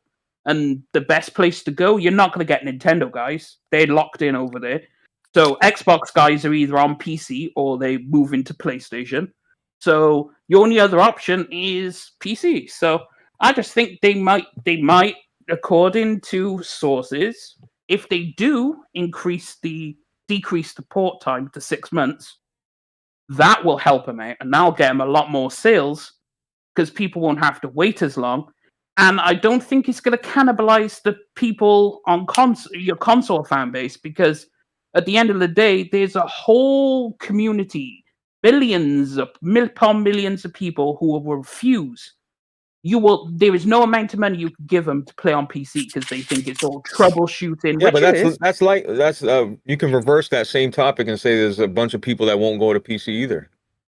That's it, right? Yeah. A bunch of people that won't go from PC to console. So how do you get those people who won't come to you? You have to go to them, right? So that's why I think that 6-month thing is going to be probably come to reality. I don't think you'd ever get day and date, but I think they would decrease the time because you need to reach that audience because that audience will not come to you. You have to go to them. So the only thing I'll throw a caveat in there. I'm not saying I think a lot of what you said may hold water, but when you say shorten the time, we've already had experiences like with The Last of Us and Spider-Man. They're not even rushing right now, and the ports are not coming over all that great. So my point is you want to speed up something that's already not porting over very well, even with Nixxes. I know they're the best of Sony's group, but like whenever it's not them and you want to rush it, the two things that happen here is you lack the ability to squeeze all the power out of the console when you do that. And if you don't believe me, look at the Xbox Series X. All we heard from 2019 to 2021 was how powerful it was. Wait till they really utilize it. The thing is, they were more worried about getting the PC port out there so quick that they never even really utilized the Xbox Series X. So, well, here's the thing: it's experience at the end of the day, because a lot of these studios have never ported a game to PC before, right?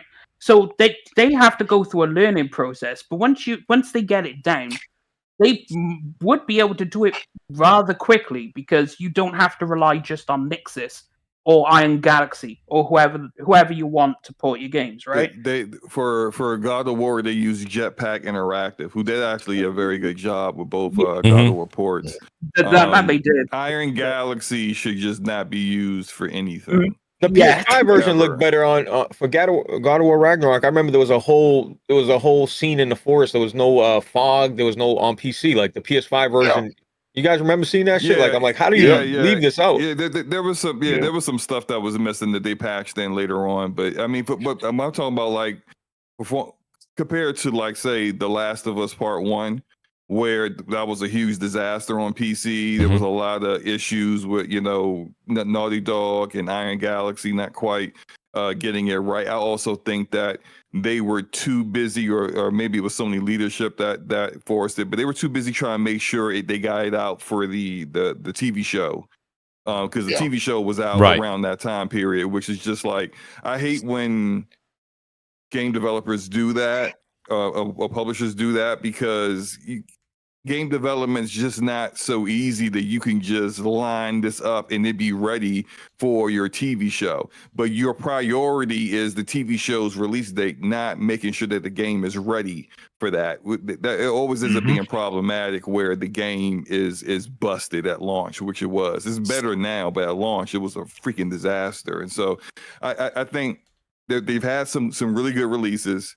And Nixxes, of course, is their best option when it comes to that. But Nixxes can't do everything. Jetpack Interactive can't do everything. You have a lot of studios and a lot of games to port over, and when you have, even if they've doubled the size of Nixxes since they acquired them, it makes it like they're not like going to be able to get everything all at once. The whole 6 months thing, I'm not quite sure. Yeah.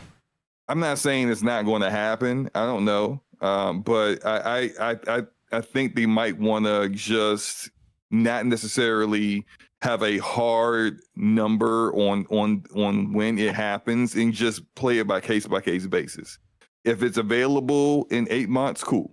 If it's a year, cool. Whatever it takes, but just make sure that it's ready at launch, because one thing PC gamers will do is they will start to just ignore you if all your ports are garbage.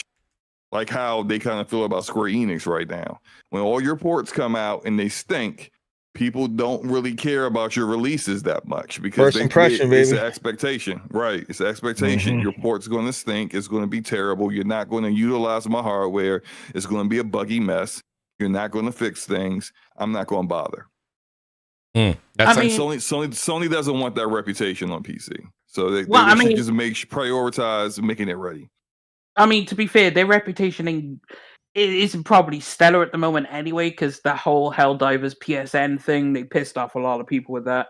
And They then pissed Yeah, off? Helldivers is still doing great on PC right now. Who they pissed off? I mean, Then? they- Some they- guy, no, some guy in Greece. No, they did.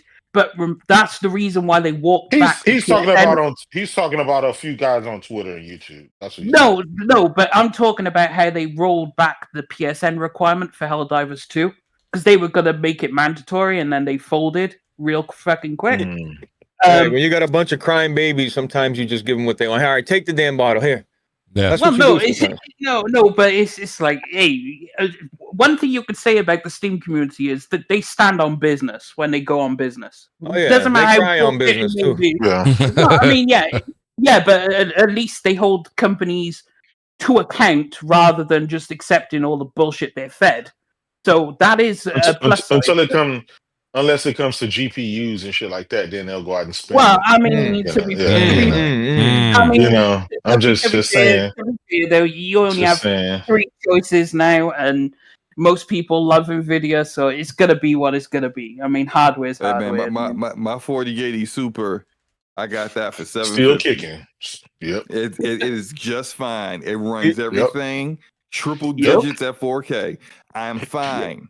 I am not upgrading, especially the way Nvidia been moving these days. You heard that? Nvidia, You heard all that they care dropping? about is data center and AI. They don't care They're about dropping the gaming prices. no more. You heard that, Slow-mo? The Yeah. rumors Yeah, that they they're are. It ain't selling. Yeah. It's not selling. The thing is, why would they think a 5090 at $2,500 would sell? Like, hello, what are you doing? the thing is, I mean, to Slomo's point, I upgraded though, but I wanted to, but it's only to the 5070 Ti, which is cheap, right? It's not like $2,000 of a graphics card, but it does everything I wanted. I guarantee you didn't pay MSRP for that. No, I've spent 100 over MSRP. 100 over. And MSRP. that's the problem. That's the problem. And it's not just Nvidia. AMD does stand the on same business. nonsense. Well, no, AMD marketed the 9070 XT. Where they say it was going to be $600? Isn't that what they said that it was going to be? Bro, it you was don't- $600 for like 5 seconds at Bro, launch. dudes ain't paying MSRP anymore, bro. $800 Yeah, after that. but Yeah. also, the thing is, you have to blame that on the people because they give the graphics cards to be made by like Zotac, Gigabyte, Asus, MSI. They give them the graphics card and then they actually build it themselves, and that's where the markup comes in. Because Nvidia just goes, right, here's the chip and whatnot, build the graphics card. So these companies, and then they mark it up. Because if you look at Zotac's 5070 Ti and then look That's at why I always MSI, get Founders Edition. if you look at yeah, exactly. I only get Founders Edition. Yeah, because the other companies will mark it up. Like a Zotac graphics card is cheaper than an MSI graphics card, but you know it's like. But that's because Zotac doesn't have the brand name. Brand name, the marketing. They usually don't have RGB in their stuff either. It's pretty. Yeah. I miss EVGA. Facts. I was about to say that. Thank you, Jay. I was about to say that. That's right. For the win, baby. Yeah. They had decent prices and their shit was quality. That's right. I have to say though, quality overclocks, quality and quality customer Software. service. If you had any issue whatsoever, Yep. It took care of you, man. But then Nvidia did what? Pull one out for EVGA because they goated. But I mean, now it's like, to be honest, Gigabyte's my favorite company right now because they haven't done me wrong. The motherboard is good, the GPU is good. So you know, hey, it is what it is. But here's the other thing I'll throw out for you guys to think about. You said something that was very interesting, Singer, that a lot of people they know, but it's kind of rhetorical and people don't really say it out loud anymore. Is that Xbox had to make that pivot. PlayStation, you said, made a good point. How do they reach the people that are not buying their games? And people say, oh, it's only single digit. It doesn't matter. The quarterly results came out again, and PlayStation killed it in every single quadrant. They hit each and every one as a positive. So my question is, PlayStation 5 is continuing to sell well quarterly. Why would the only thing they can do with a drastic change of going day and date or faster or putting games on Xbox, like some people are rumored. I understand they're doing Helldivers too, but like people are like, oh, I'm going to play God of War on Xbox. I don't think so. Like to do all of that would only hurt that single digit raise that we keep seeing that they get every quarter. That's not, it may go up, but it has the possibility. It's a risk. There's a risk factor there. So that's the question I have. Well, you say that, but you listen, the blueprint's out there. Dessinger, we talk about it weekly. The blueprint is out there. Xbox did this, and you could say, well, they had to. That's fine, but they went from 60 million Xbox Ones to 30 million Xbox Series X. Less than 30. Less than 30 million. So what I'm saying to you is, Dessinger, you will lose console owners when you make that move to a closer and closer PC release. You will. Now, will they lose a drastic amount? But if we look at PS6 and we say this exact same distance right now that we are into the generation is at 80 million, they might be at 60 million or 50 million. It wouldn't be dead in the water, but they would hurt their sales. It wouldn't be that bad. Because maybe not even that bad, but it would hurt. No, but the thing is and I guarantee the PS6 and PS7 will sell over 120 million consoles, right? Just because it's PlayStation. PlayStation is the brand name, right? And bear in mind, by the time PS6 comes out, Xbox probably won't be a thing anyway. They'll be like 10 million bought or whatever. So where are all these people in console going to go? Because most of them ain't going to want to fuck with PC. So they're going to go to PlayStation, right? So PlayStation is going to be fine. The only thing is you're just getting a better reach on PC. So I think the plus sides outweigh the potential downside. I don't think it's going to hurt them that bad. I think PlayStation will be perfectly fine if they did 6 months. I think they'll be fine. Right now, they're doing a year to a year and a half in the average right now. You're saying you think 6 months miraculously does them adjust this? I think they'll get more sales. They will get more sales because it'll be more recent. I don't know. What do you guys think? I mean, I know that Dessinger said, and don't get me wrong. And shout out to Seeds. Seeds has been on the show a million times. You know, Seeds heard this, but there's nothing concrete. It's a rumor, and it is what it is. You believe it if you like. Seeds always says, he goes, "I'm telling you what I report. It is what it is. Take it with a grain of salt, or believe me or don't." So shout out to Detective Seeds. But like, I don't know if necessarily we have anything from Sony themselves saying they're going to be doing anything like that. Nothing they really said is leading to that. What do you guys think on the panel? Yeah, it's crazy watching the chaos and stuff goes on because Sony just had an event, maybe a month ago, 2 months ago, and they came out and said that that they're not going to change anything. Everything is working for them, so they don't see any need to change anything. And then, as usual, every week and a half, there's going to be, some news or some article that comes out one way or other for Xbox or for Play. I think it's the need to feed the beast, the weekly beast of news. Mm-hmm. I don't see the need for them to, go out and put all their games on PC day and date, or even 6 months. And I'm fine. I'm perfectly fine with if they do 6 months. I don't have a problem with it. But I just, again, as being a PC gamer and as having PC gaming friends that I'm not talking about guys that move from console to PC, but guys who are all PC. They just don't They just don't play those type of games that Sony produce. They just don't. They play, and I said this before the podcast, they play open world sandbox games. They play shooters. They play definitely RPGs. Yeah, League of Legends, Dota, stuff like that. Like Blaze, no. The games that I play on PC are only on PC. They're PC-centric games. I don't really buy console ports for, on my PC because that's what I have PlayStation for and stuff like that. But collectively, I just think, if there's a game that they want to buy or they want to play, a lot of them they will just sit around and wait for it to come to PC, and so I don't think there was that big rush. Now, of course, in the console community, of course, and you know how we do, on Twitter and YouTube, poking fun, console war, and all that stuff. Yeah, it makes a great. It makes a great story and a good how I gotcha type thing, but the numbers just show there's just not really this big need to go out and do that. Now I could be wrong. They could come out next week and say, "Hey, we're going to do this X, Y, and Z." But looking at the data, looking at the people and the type of games they play, it's just like I just don't think there's much there. If anything, I would think that they would try to go for those Xbox guys who are eventually going to PC, or they're going to eventually, come, try to convince them to come to PlayStation. As this next generation gets started with the whole move from console to PC, or trying to merge the two and stuff like that, you may have some disgruntled people. I don't know. I just don't think there's much there. I know people like to say, "Oh, there's billions of gamers out there," but when it comes to console gamers and these games that are meant for console, I just don't think there's much left out there.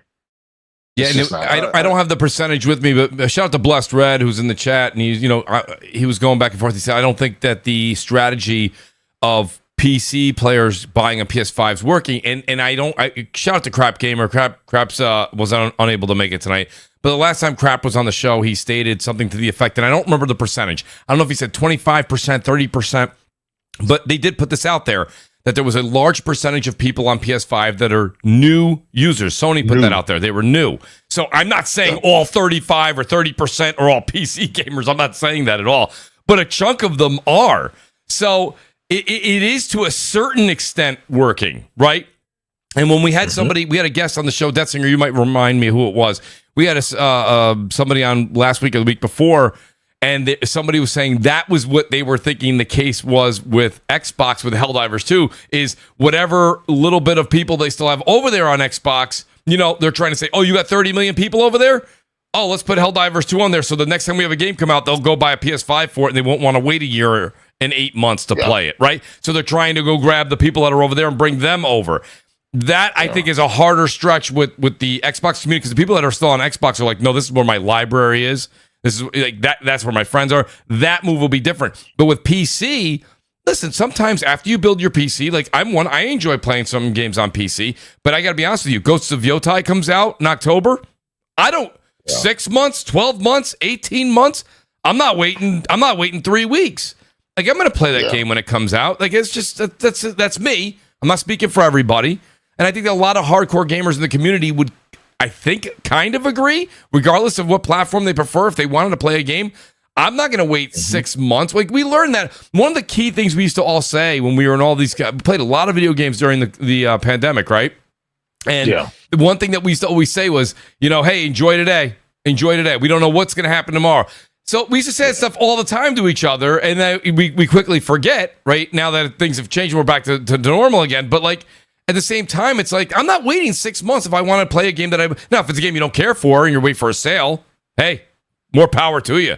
But if you really enjoyed, like, Ghost of Tsushima, you got the platinum, you loved it, you can't wait to, you're going to wait 12 months? Because it's not, that game is probably going to be at least 12 to 18 months, somewhere at 16 months, 13 months, 14 months, till it comes to PC. If you want to wait that long, I say more power to you.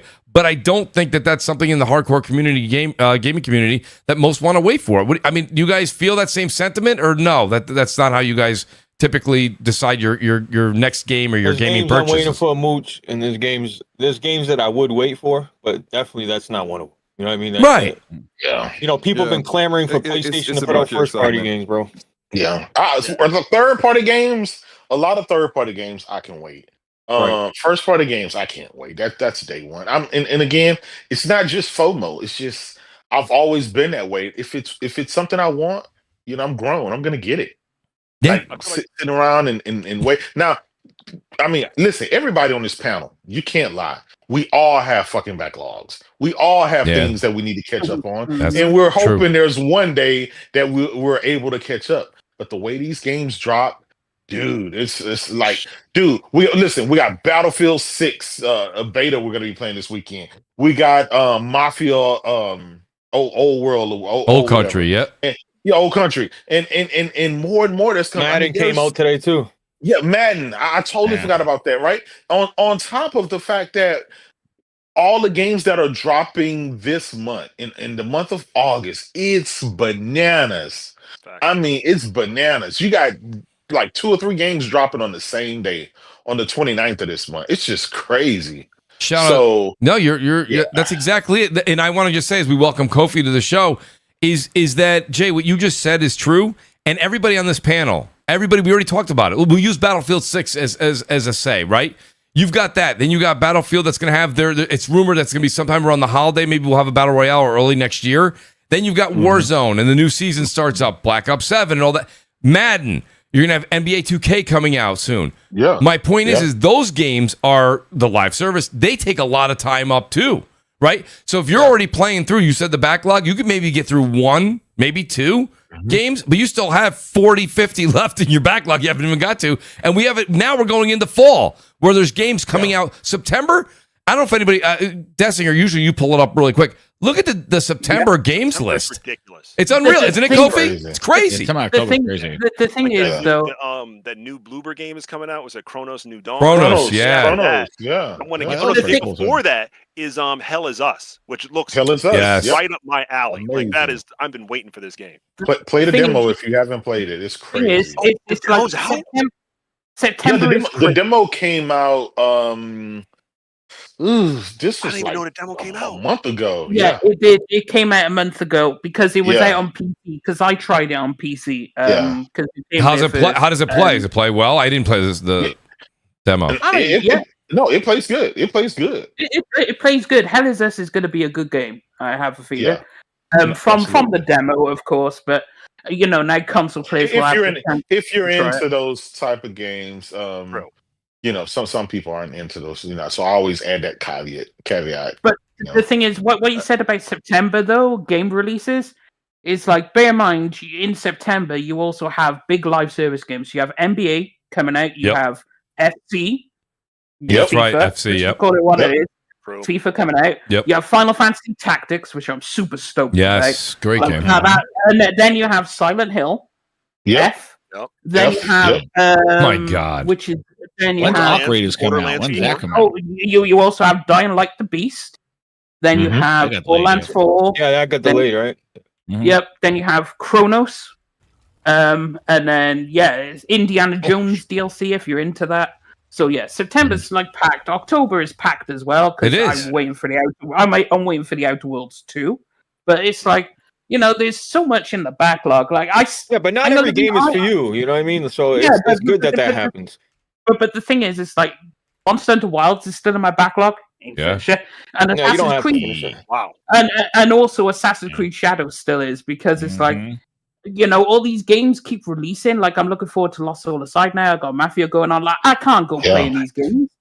Well, I just can't do it. So that's the problem, really. Honestly, like I mean, we it sounds good. Oh, I got a backlog. Oh, there's so many games coming out. I'm going to. No, you're not. You're not going to engage in all these games. You like the idea of doing it, but most people just aren't. Like all these games that Singer and you guys just listed, y'all may play 2 or 3 of them. That's right. The ones that you really, really, really are hyped for, you'll play those games. You'll probably buy the other ones, and you'll keep looking at it like, all right, when I'm done with this game, I'm gonna play this one. But then something else you actually want to play more comes out before that, and then it kind of pushes it slowly further down the backlog. Next thing you know, it's 2 years later.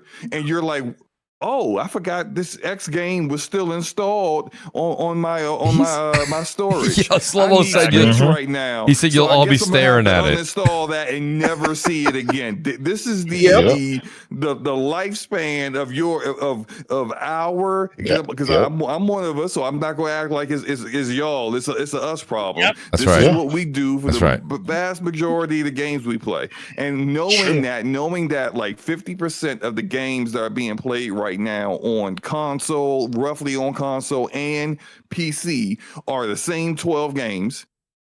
All these other games that come out are fighting for the very little attention of the older gamer, the older generation that engages in them, and we just ain't got the time to play all your stuff. That's right. So when you see all that, I agree with J-Dub. It's a different community over in PC. Hold on. That's it.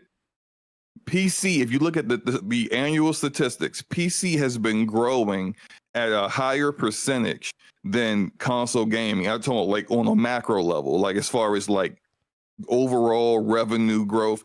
Console still makes more, but PC is closing that gap. When you see these platforms are looking at like they got to get that year-over-year growth. They got certain measurements they got to hit because shareholders is like, You did great last year. We loved it. You broke records. Now we want more. What you going to do for me this year? And it comes a certain point in time where it's just like, damn it, ain't much else I can do over here. You know, it's funny. So you know, Slow-mo putting their games over there in order to try to, like, you see a community growing over there. Then the dynamics start to change. Where like the traditional PC gamer don't really care for your games, but maybe some of these other guys might. So you're going to start taking some chances in order to kind of bring more people, get more sales, so that you could actually keep your job next year instead of them replacing you with someone else that's going to promise. The reason I think that PlayStation also takes a look, again, I'm using the blueprint that's out there, guys. I'm trying not to just be opinion based here. I'm saying this from what we've already seen happen. Xbox took the stance of, hey, remember they were like, it doesn't matter where you play it. You could play it on Xbox. You could play it on your phone. You play it on PC. They didn't care, right? And that's not a jab. That's really what my point was. They're on PC day one, but yet the numbers were still not making what they needed for these games. And now they've come back to console. The ironic part, not theirs. They want to sell games on PlayStation. So when Death Singer's like, you have to reach that other audience, Xbox reached that other audience. They're day and date with some of the biggest names. And Xbox is like, not enough. But also you have to think of the... Do you see where I'm going from with that? What I'm saying, that's why I said when you said they go to PC, they would only hurt, PlayStation would only hurt the console. And by doing that, I think they're kind of stabbing themselves in the back. You know what I mean? They're hurting themselves. I just think you need to, because Steam is constantly growing year on year. Steam has never dipped, right? Because in 2017, their active user base monthly was 67 million. 2018, 90 million. 2019, killed 90. Beavis from Beavis and Yeah, Butthead. I just saw that too, man. He stood out like a sore thumb. Oh, man. yeah. I'm so annoyed. It is very. I gotta be honest. Cartoon. Listen, there's a lot of the goofy Roger Rabbit. I'll get into some of them. I could not get into the Beavis and Butthead thing. I was like, this is stupid. Dude, that skin stands out like a sore thumb. Like, who would have run around in it? You can spy across the map. No, that Rick skin you guys fire. It's hard. The Rick skin one is good. The Rick one's good. I will say that. Yeah. The big head dude. Rick Grimes, baby. Those are the ones I'm talking about, like the ones that fit Call of Duty. Like Rick Grimes is a survivor. Yeah, you know man. I'm also a Walking Dead lunatic, dude. I'm still watching Daryl Dixon in France, and now he's going to Spain. Don't ask me why. They jumped the shark a while ago. I just love the damn genre. But go ahead. You guys were making a good point. Yeah, right. I'm sorry. I distracted. No, it's okay. It's all right, Slow-mo. I saw that too, Slow-mo. I was like, "Who the hell?" My eyes just turned red. Bro, that singer's like, hang on, you cut me off for fucking Beavis and Butthead. He had a whole set of notes he had to go through.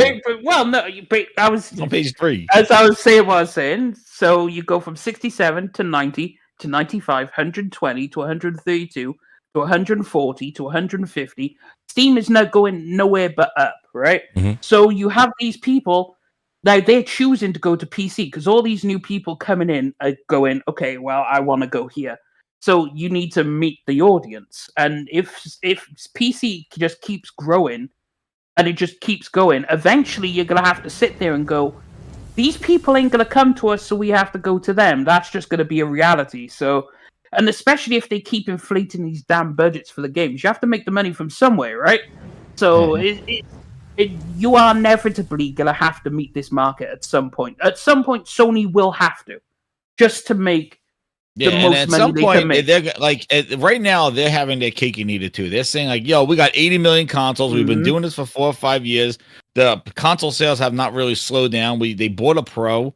They're buying the Portal, they're buying our hardware. Let's do this over on, PC as well. And like, what's his name said, Shuhei Yoshida said, he said basically with Prince money over there because the porting fee is not a lot of money. And basically they just sell it, for the higher prices or whatever the original launch price is.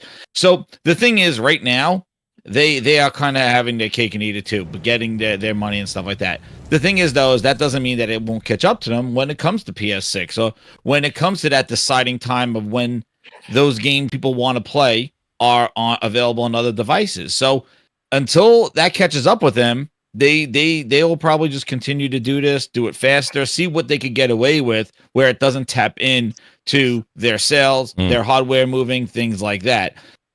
So yeah, that's why I always say Sony FAFO. They wanna fly close to the sun and keep doing it. It's probably gonna do that, because I say too, especially how PC now, there's this push with SteamOS, even with Xbox is trying to do the Xbox app to simplify and consoleify the experience of a PC, that it may be something that you put under your TV or hook up to your TV, and it's gonna get there.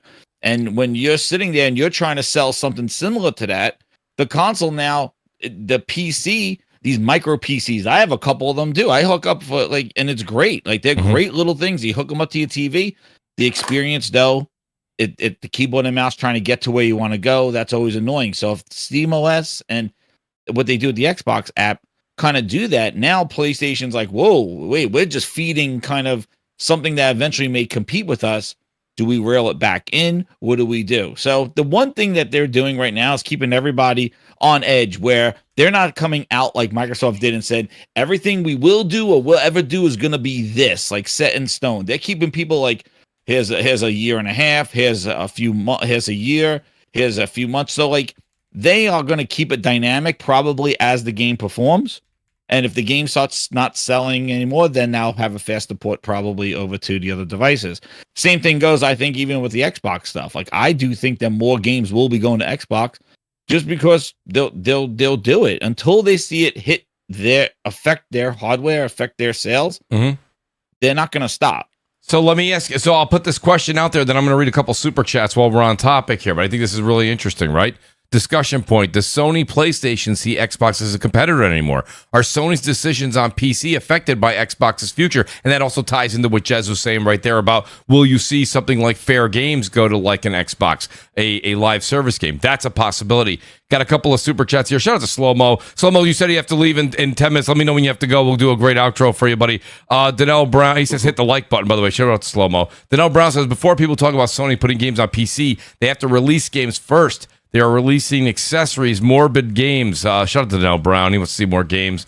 God Emperor Sofa King says, full slate, let's go, Sony, baby. God Emperor Sofa King, shifting like the wind. God Emperor Sofa King's back. He says, this is a PlayStation coming soon. Liquid Tada says, just ask Jez, my squad mate, when it comes to Battlefield 6. Fire. Shout out to Liquid. Yeah. Great dude. We had awesome last night. We were playing late, too. Great dude. Awesome. Magnum Gaming says, Phil definitely influenced Arrowhead to make that statement aimed at investors about going multi-platform, forcing Sony to release Helldivers 2 on Xbox. Shout out to Magnum. Liquid comes back and says, Call of Duty is no call of Fortnite. Glinster says, remember when Xbox bought ZeniMax, then Activision? Xbox fans said they won the gen. How wrong can you get? And Satnus says, a success. He just threw that out there, Jay. Did you add how wrong can you get? No, he said no. That's I thought Mooch just added that shit in. I was like, that was fire. That would have been good improv. That would have been great improv. But Glinster, I got to give Glinster all the credit there. Satnus says, a successful console company chasing the PC market is like bending over to pick up pennies and getting your wallet snatched. Shout out to Satnus. Yeah, you got a lot of comedians in this. Oh my God, that's awesome, man. The chat that was great. So Kofi, I'll go to you first, Kofi. Shout out to El Nini. Thank you very much for that super chat, buddy. The super chat's working, guys. It's a miracle. And God Emperor says, shout out to Liquid Richard.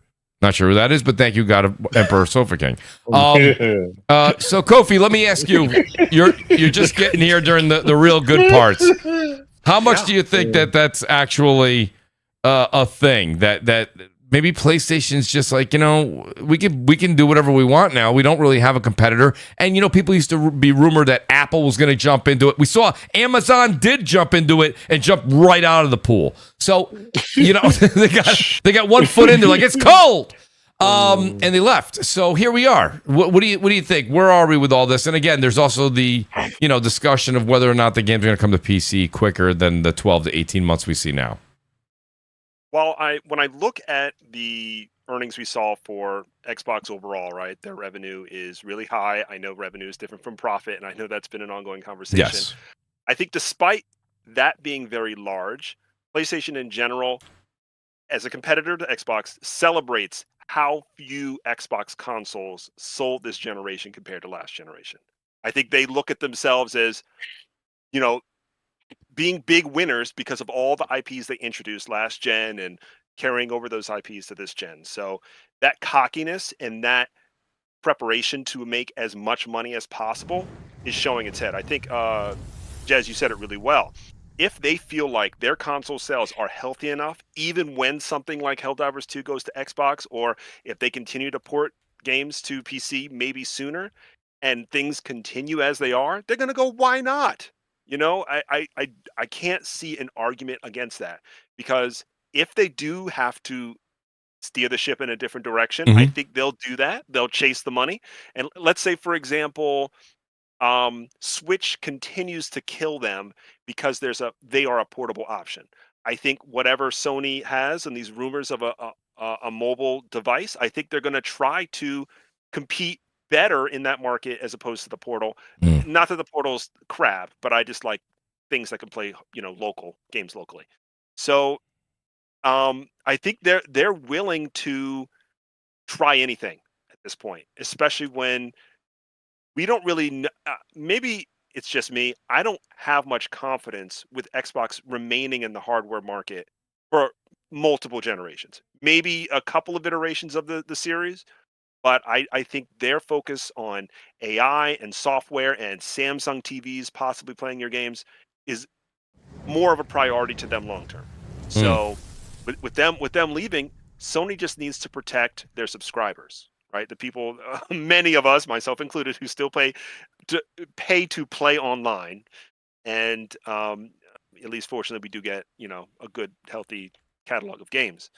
So, I don't know if I agree with it, but like something you brought up earlier that did resonate with me. I've on and off spoken to PC gamers, and they're either kind of salty with PlayStation exclusivity, or they mention they're jealous.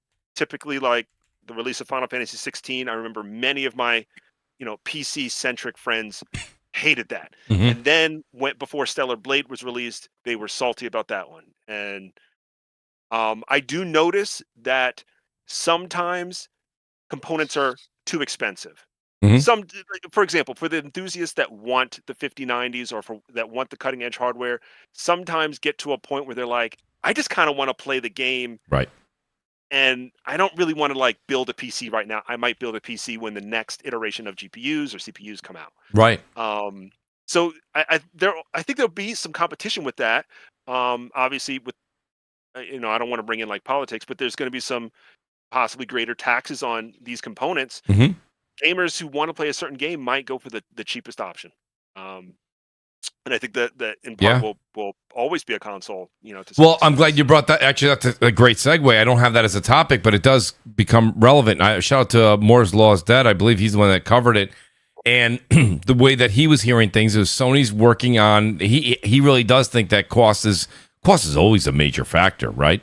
But they want to keep the because a lot of people are thinking the PS6 is going to be like $800,000-$900,000. And me and Blaze, we were talking about this Saturday night. I think, and Moore's Law is Dead he's even more on top of this than we were even getting into it. He said something along the lines of they may be aiming for a $599 or $699 console, and that would be something unbelievable if you're able to get. What were they saying? I don't know if they were saying 10 to 20 or 50% better than the PS5. I don't know what the percentages were. I really don't have them in front of me, but to be able to call it a next gen console, make that next leap forward, and keep that price down, Kofi. That's the other thing we don't really talk about. And I know that, I say this to Death Singer all the time. We're in the gaming community, and it's kind of a closed bubble. And I always ask people to step outside the bubble. In the bubble, everyone has a Switch and an Xbox and a PlayStation and a PC. And not only do they have a PC, but they have a 4080 or a 4090 or at worst a 3070 or a 5090 or a 5080 or a 5070 Ti. That's shout not out to all the people with 3070s. Shout out to all of them, right, Blaze? But Blaze, honestly, the people that I work with, they have 3070s and lower. The majority of PC guys are, and that's fine. Really, but my point is, everyone's always like, "Oh, I'm going to play on the preferred this."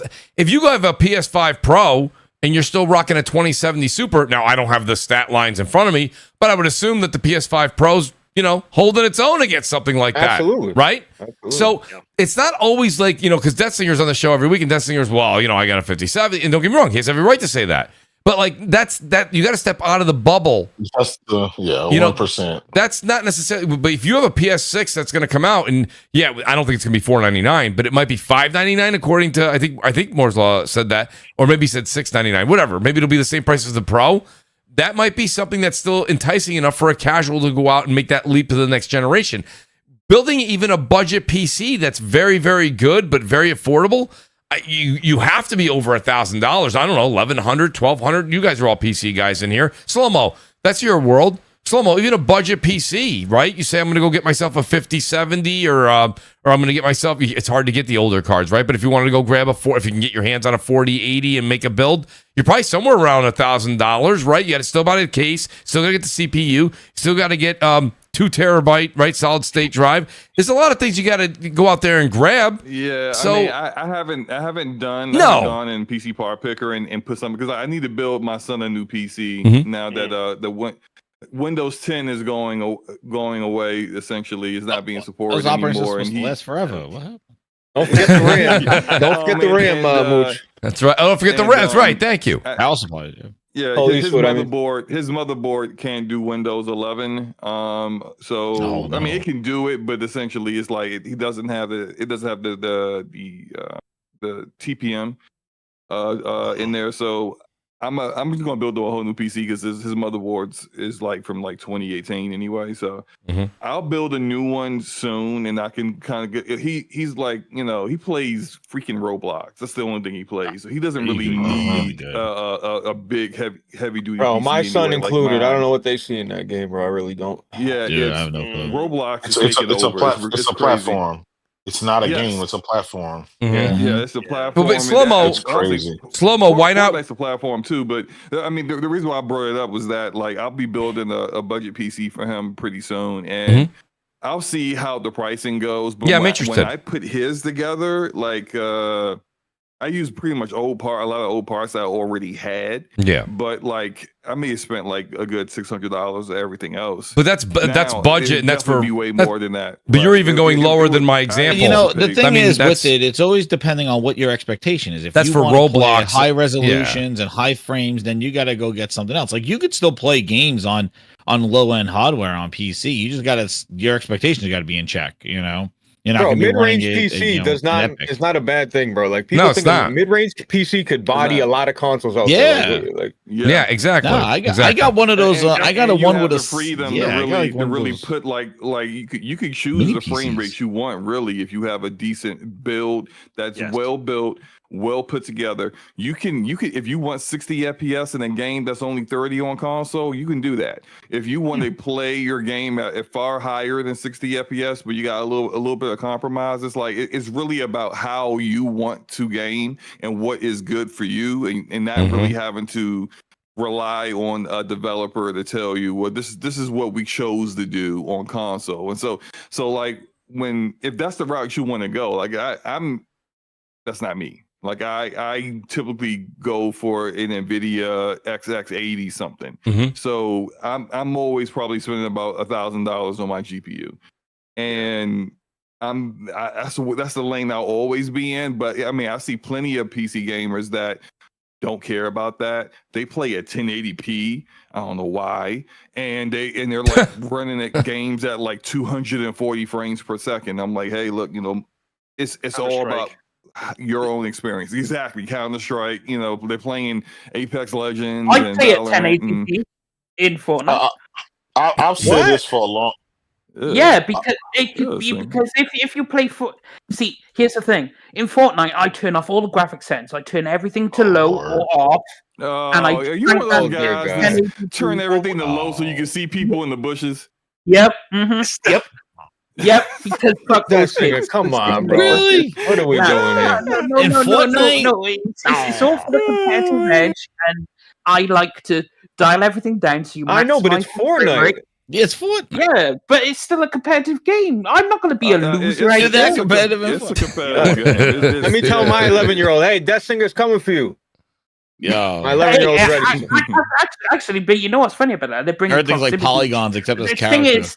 thing is, they're actually bringing proximity chat to Fortnite now. So I'm going to be terrorizing kids in Fortnite. Oh my god! No. Club lobbies are coming back.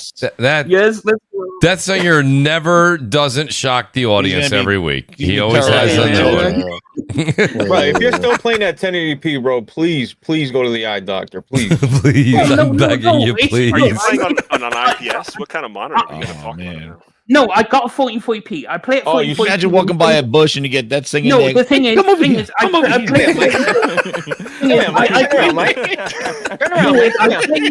1440p. I play 1440p on single player games, but when it comes to multiplayer, I drop it to 1080p. You downscale. I got you. Yeah, it's because to maximize the frame rate. Because I don't need the beautiful graphics in Fortnite. Who needs beautiful? No, you don't. The sexy skins walk by. He goes, "Come over here in the I'm bush." sorry. I am playing Fortnite. Talking in the max bush. settings. Yeah, Fortnite's I got the Lumen and the Nanite popping. Absolutely. And I'm getting Oh, yeah. I'm sorry. I'm not playing the game in Roblox settings mode. Like Right. where it's just like hideous. I'm not doing it. The thing is, it's because I don't care. I just want to get the maximum frame rate. I want to get the maximum smooth experience, and I'll do what I have to do. And that is essentially why 1080p is the most popular resolution on PC. If you didn't know, it's because people like CS:GO, etc. All these competitive games, they play at 1080p. But if you said CS:GO, I would understand. Like, you know what I mean? But Fortnite, it's like I don't care about winning in Fortnite. Like, well, I do. I want I can literally. What do you mean? I know, but I feel like I could go there, not even fucking try, and get a win. I And just it's- think that thing is sitting in a bush with a Pennywise skin.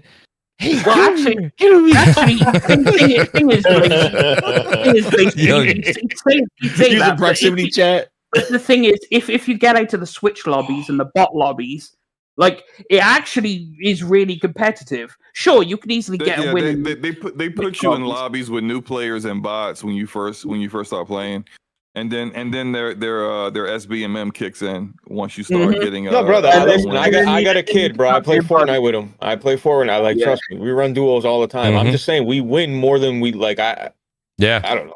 Yeah. I got like this season. I've got like actually the new season just started. Well, last season I had like 25 victory royale. You know how you pull out the crown and it tells you that you can brag about how many crowns you got. I had like 25 last season. It was pretty easy. Yeah. But it's I see people who go, oh yeah, man.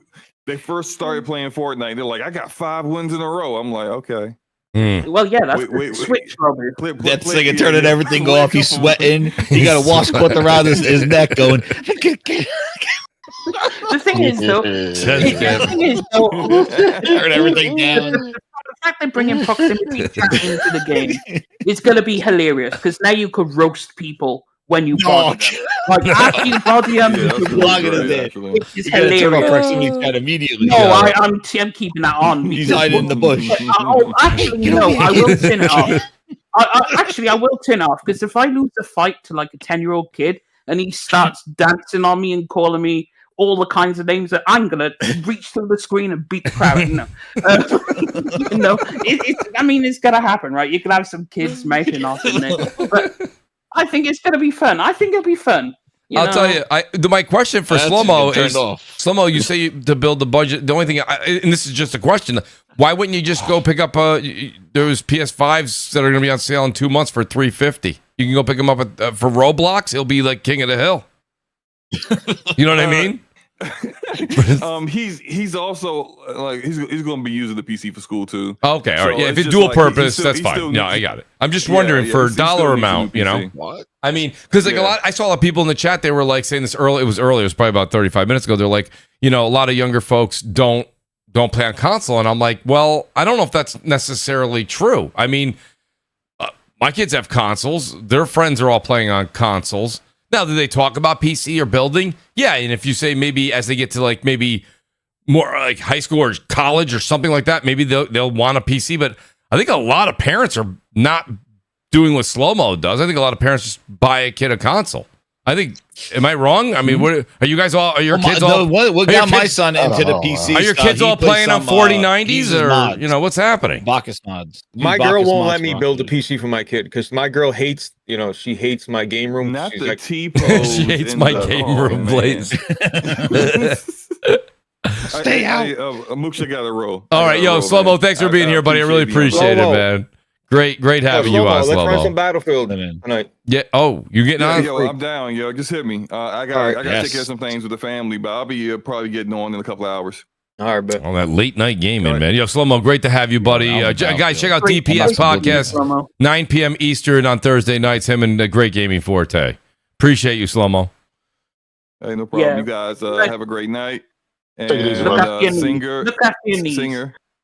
Singer. Go on. Leave that blow up doll alone. Okay? just Watch that blow up doll. Damn. Oh, man. For tonight, give it a rest. just give her a rest for tonight. Okay. You guys are great. Listen, that Scumcast back and forth, by the way. Shout out to the great Ash and Luca, by the way. We miss Luca. Absolutely. But so yeah, that's the whole thing there. The other thing I'll talk about, like we kind of did the PlayStation and how Xbox kind of affects it. One of the other things that happened this week, and we're seeing it, like everyone loves to keep saying, "Oh, look what happened to what is it there? Concord, right? Oh my God, it's a travesty." But here we are again. Perfect Dark, now Contraband, Everwild, canceled. Trash. Canceled. The whole right? The whole list. The whole slate. The whole roadmap. The whole canceled. roadmap. And it's like, and it's like, I mean, don't get me wrong, Xbox still has some things coming down the pipe because they, but a lot of their games are what Bethesda and Activision always had planned for multi-platform anyway. So, okay, it is what it is. But like, I don't know, J-Dub, I'll go to you. Jay, like, it's like, okay, now Contraband. And the reason I remember that game so well is when they showed it, I can't remember if it was the Beatles or it was the Who or what the song was they had in the background, but all of us that were covering the Xbox showcase that year all got a YouTube. What was it? What do you get when you can't have the music on? Copyright. What is it? Copyright strike. Yep, strike. We all got that for Contraband. So everyone remembers Contraband. Anyways, that's the only memory we're all going to have of Contraband. So when it comes down to it, at the end of the day, there was an article, and it was just an article written by one person. It was maybe an opinion piece. They said Xbox is an increasingly unstable platform to invest in, according to one article. Contraband game is canceled. Jay, that's the thing when it comes down to it. We see the blueprint of what Xbox has done, what they did. PlayStation is not going to go out there and buy an Activision type of publisher. They're not going to go buy a Bethesda. They're not going to buy all these. So they can't just rest on the laurels of what those companies can do, those other developing teams. So Microsoft can have closures and they can buy people and keep the IP and close things. PlayStation can't do that. And we're going to get into Bungie after this. But Jay, what was your take when you saw another game canceled? Not saying I was shocked. But no. I kind of was shocked because I thought that, go back about a month and a half ago when they had the big layoff and we heard about all the games that they get, like Everwild, right. Like they just one day they just came out with a big laundry list of shit was canceled and people that were laid off and studios that were closing and fucking turn 10, pardon my French. Come on, you know me, I'm a racing guy, so I like Forza Motorsport out of there. Mm-hmm. So I thought that was at least the end of it, and then here we go again. Here it is again. They can never catch a break. Like, well, you can say what you want, but man, at least when PlayStation has bad news, like they'll have bad news one day, and you can rest assured for at least another month or two, you're pretty clear in the coast that things are going to be okay. But you got a little while, or they'll follow up that bad news with some good news, with some good news, or a state of play or something to change the narrative. They have a great PR team. But Xbox just, I don't know, man. It's like week after week after week, there's something new, and now Rod Ferguson is leaving. Rod left. Yep. Yeah, so it's on and on and on. But Contraband, I posted on Twitter. Obviously, I was joking, but I said, this is my most anticipated Xbox game this generation. And it's just, man, why can't they get it together? I don't understand that because I understand you spent $100 billion on ZeniMax and ABK. You bought all this stuff. Did they not envision Yeah. how this stuff was going to roll out after? Did they just kind of hair up and just bought a bunch of stuff without thinking? And I get people say, hey, well, AI, people will say, oh, these are just people that it was kind of like, just kind of leftover. They were just double. And so they just got rid of the double staff. But a lot of this stuff is like they're winding down a lot of stuff. And it's like, why did you spend all this money to get all of these publishers, to get all of these studios and all of that? I thought you got that so you can crank out the best games and a lot of them. But if you're closing these studios and then one of your tentpole franchises that was there day one from the beginning of Xbox, that's a huge caution of pause for me. So I don't know. Will they just ride off and will they just keep riding on Call of Duty and maybe the Elder Scrolls franchise, which they got rid of the Elder Scrolls Online? Like I don't know. And that's the big question mark. We don't know. But we have said before they made these purchases, we've all on this podcast have said Microsoft's Xbox suffers from bad leadership. Yes. They need someone at the top that knows what a good game is and what sense of direction that gamers want. And they just still don't have that. Yeah. They just don't. That's the thing. So when you say I'm going to leave it up to the studios, and don't get me wrong, some of the people, there was actually somebody who was on X today. They posted a picture that they finished Doom: The Dark Ages. It wasn't 1,000% out of it either. Just finished it, and they're like, "Thank God I'm done with this shit." Like they want, like they beat it, right? They beat it to beat it. But they didn't enjoy it, and that's the thing. Like Doom kind of fell flat. Starfield didn't do what they wanted it to do. Right, and Redfall we're not going to talk Doom about. Fell flat. What Doom you guys playing? The Dark Ages? Are you guys out of your tree? Listen, it was. Listen, I'll platinum it. It was. I'll give it a solid 6 out of 10. That's just me personally, though. That's just me personally. Well, Blaze, the numbers weren't great for it. Sales. Listen, I mean, listen. Yeah, look, I'm not talking about numbers. I'm just talking about it wasn't. I'm not going to sit here and say the game was a bad Doom, bro. No, we're not saying it was no, we didn't say it was a bad Doom. Okay, all right. But he was like, it was an okay game. People were saying that it was. I only needle. It didn't, I played that.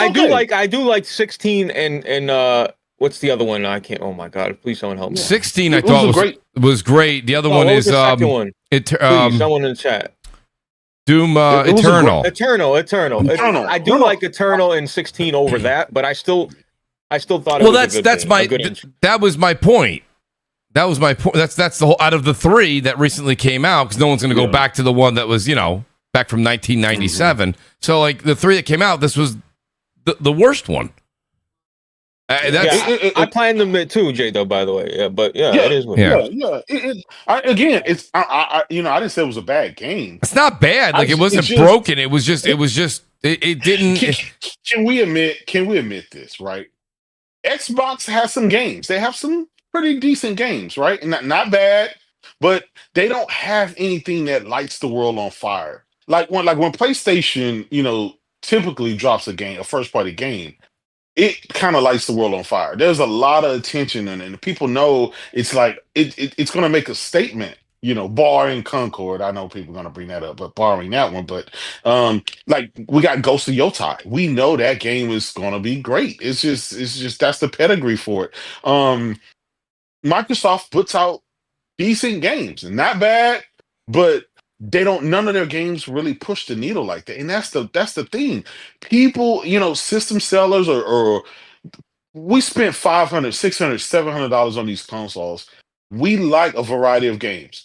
Not every game has to be a GOTY winner, but like at least every other game have it to be a really nice game that you can give an 8 out of 10 or 9 out of 10 and feel like it was really worth it. It really pushed the hardware to its limits. It really did a lot for you. But Microsoft has a shit ton of just games that are just it was okay. They get an okay status for most gamers, and I think that plays a role in the hardware sales. I think that plays a role in the number of Game Pass subscribers, the interest in Xbox, the interest in everything around Xbox. And this is why Xbox gets a okay status from gamers, whereas PlayStation gets a great, right? Maybe not an excellent, but a great. Nintendo, to me, I mean, I'm gonna leave Nintendo alone. You know, they're their own little thing, but Yeah. it's a difference. It's a difference, and they bought all of these publishers and all of these studios, and everything is just okay. Yeah. Indiana Jones, I bought it, I played it. Okay game. It's okay. It's okay. Hellblade 2, right? Bought it, played it. It looks nice. Okay game. Right. Yeah, and I can keep going. Doom, Dark Ages. Beat it, platinum. Guess what?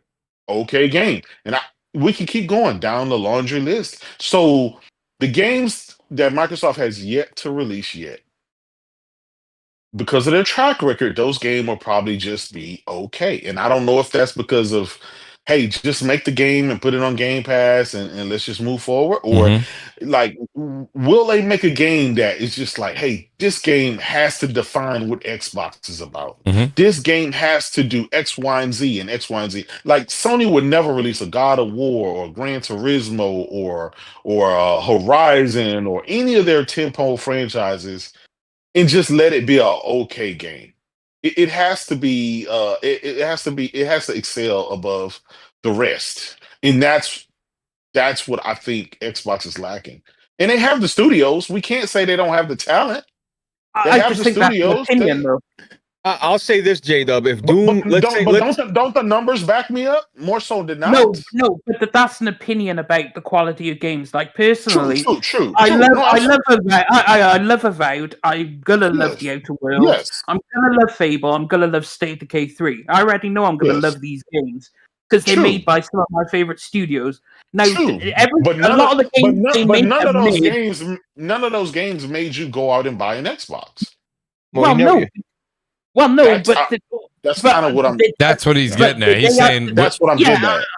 I am getting that. And I know one of my most anticipated games is Outer Worlds 2. I'm day one. Yeah. I'm day one on my PS5. Right, I'm day one there. But it's if it wasn't on PlayStation, I wouldn't go out and buy an Xbox for it. But see, I would go out and buy an Xbox for Doom if that was exclusive. 100%, I'm doing it. It's software. They've never made a bad game, bro. Its software is, bro. Y'all sleeping on its software. Nah, Jay, though. I'm not letting you slide with that. Its software is elite. They're elite, bro. They're an elite dev. I'm telling you, I'm not letting you slide. No, listen. They've never made a bad game, but I didn't say Doom: The Dark Ages was bad. I still think Doom Eternal was better than Doom: The Dark Ages, but that's not a bad thing. That's not a bad thing. 6 out of 10. And give Avowed a 6. I'm with you on that, but listen, no. Listen, all right, I'll give it a 7. I'll give it a 7. Okay. All right, I gave it a 7. I mean, but the thing about it, like, the thing is when we're making good. Jay's making points, and we're just stuck on a number here. It's not about the number. It's about the fact that at the end of the but Blaze, I'll put it this way: me and you went back and forth with just games we're playing, games of the year. Like no one's putting Doom: The Dark Ages on even a top 6 for game of the year. It's not. It's just it didn't do anything. There's other games that were good too this year that you go, oh, that game was really good. That was actually really, really fire, made really well, polished. But no, let's not put it in game of the year. Let's take it easy. But the thing is, it might not be on your top 6. But for Joe down the road, it might be in his top 5. Joe down the road didn't buy it because the sales were horrible. Sales were horrible. That's the thing. That's the thing. No one bought it. The numbers agree with me. Yeah, that's what I'm saying. But it's still opinion. Yes, the numbers say it didn't sell well, but to those it can be opinionated. The numbers are facts. They're not opinionated. What's Doom sales? Can we get their file? What is it? It didn't even go. Let me look it up. Like get number 1 on NPD. It didn't do anything. That's again the game is a good game. I'm not Doom the Dark. It's right here. I got Doom the Dark Ages reportedly sold less than 1 million copies. See, But then again, you can't deal on the game. Hold on, you're getting distracted on you're getting distracted on what I'm saying. The goal for me was to tell you that what did that game do for Xbox? That's the point I was trying to make. What did Doom: The Dark Ages do for Xbox? Did it do anything for it? No, it didn't do anything. Oh, but it did something for me. Well, you played in Game Pass, so yeah, it did something for you. But yeah, but that's singer. I thought Avowed was okay. I know that you loved it. It was okay. It was actually. I loved it. But if you go back to the hype factor, Avowed was dog shit. Now we can agree.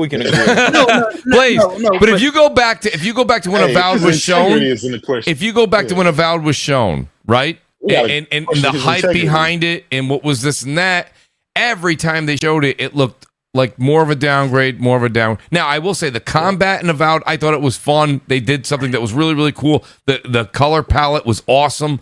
But the fighting mechanic in it was subpar. Like, you know what I mean? It was I don't know. It was okay. Again, it was okay. My point with Xbox games that have been coming out since the acquisitions isn't that they're bad. They're not bad. But they're not great. Like what's been great? That's what I'm saying. They are great. They're great to whoever. Well, yeah, a game is great to whoever. Listen, is. Death Singer, buddy. My multiple people in my family have pizzerias. Okay, to some people, anchovies is great, but it's not the way it is across the board. Like it's not our top seller. You know what I'm saying? Yeah. Like I get that you like anchovies, but like not everybody likes anchovies. The thing is, though, even if it didn't, just because it didn't sell well doesn't mean it's a bad or it's an okay game. It could be a great game. It just didn't sell well. I mean, okay. I'll ride with you on that. I'll ride with you on that. But listen, Mooch. Okay, if we're gonna take that analogy, typically that doesn't hold water. I know what you mean. We can take Concord and say, "Hey, we thought that was a great game. Pretty good game. Yeah, that was a great game. Listen, it was polished. Look at us. It was polished, crazy. Right? It was polished. It worked. There was no bugs. Yeah, but the thing is, you count on. But if you thought it was a good game, that's your opinion, and that's your right. Yeah, but that's thing. Are you literally? And don't get me wrong, you literally every week use Concord as a bashing statement. Well, yeah, because it's funny and it's easy. Well, so's Avowed. Like and the thing is, but the thing is, I accept that. I think it's great. You think it's mid. I think it was pretty. I think it was okay. Right. I'm just not with the Avowed combat. I'm not with the Skyrim combat in 2025, bro. Like I'm just. I can see it. I can see it. Avowed has that, but it's like you can't use sales to dictate how good a game is, because otherwise you would say Animal Crossing is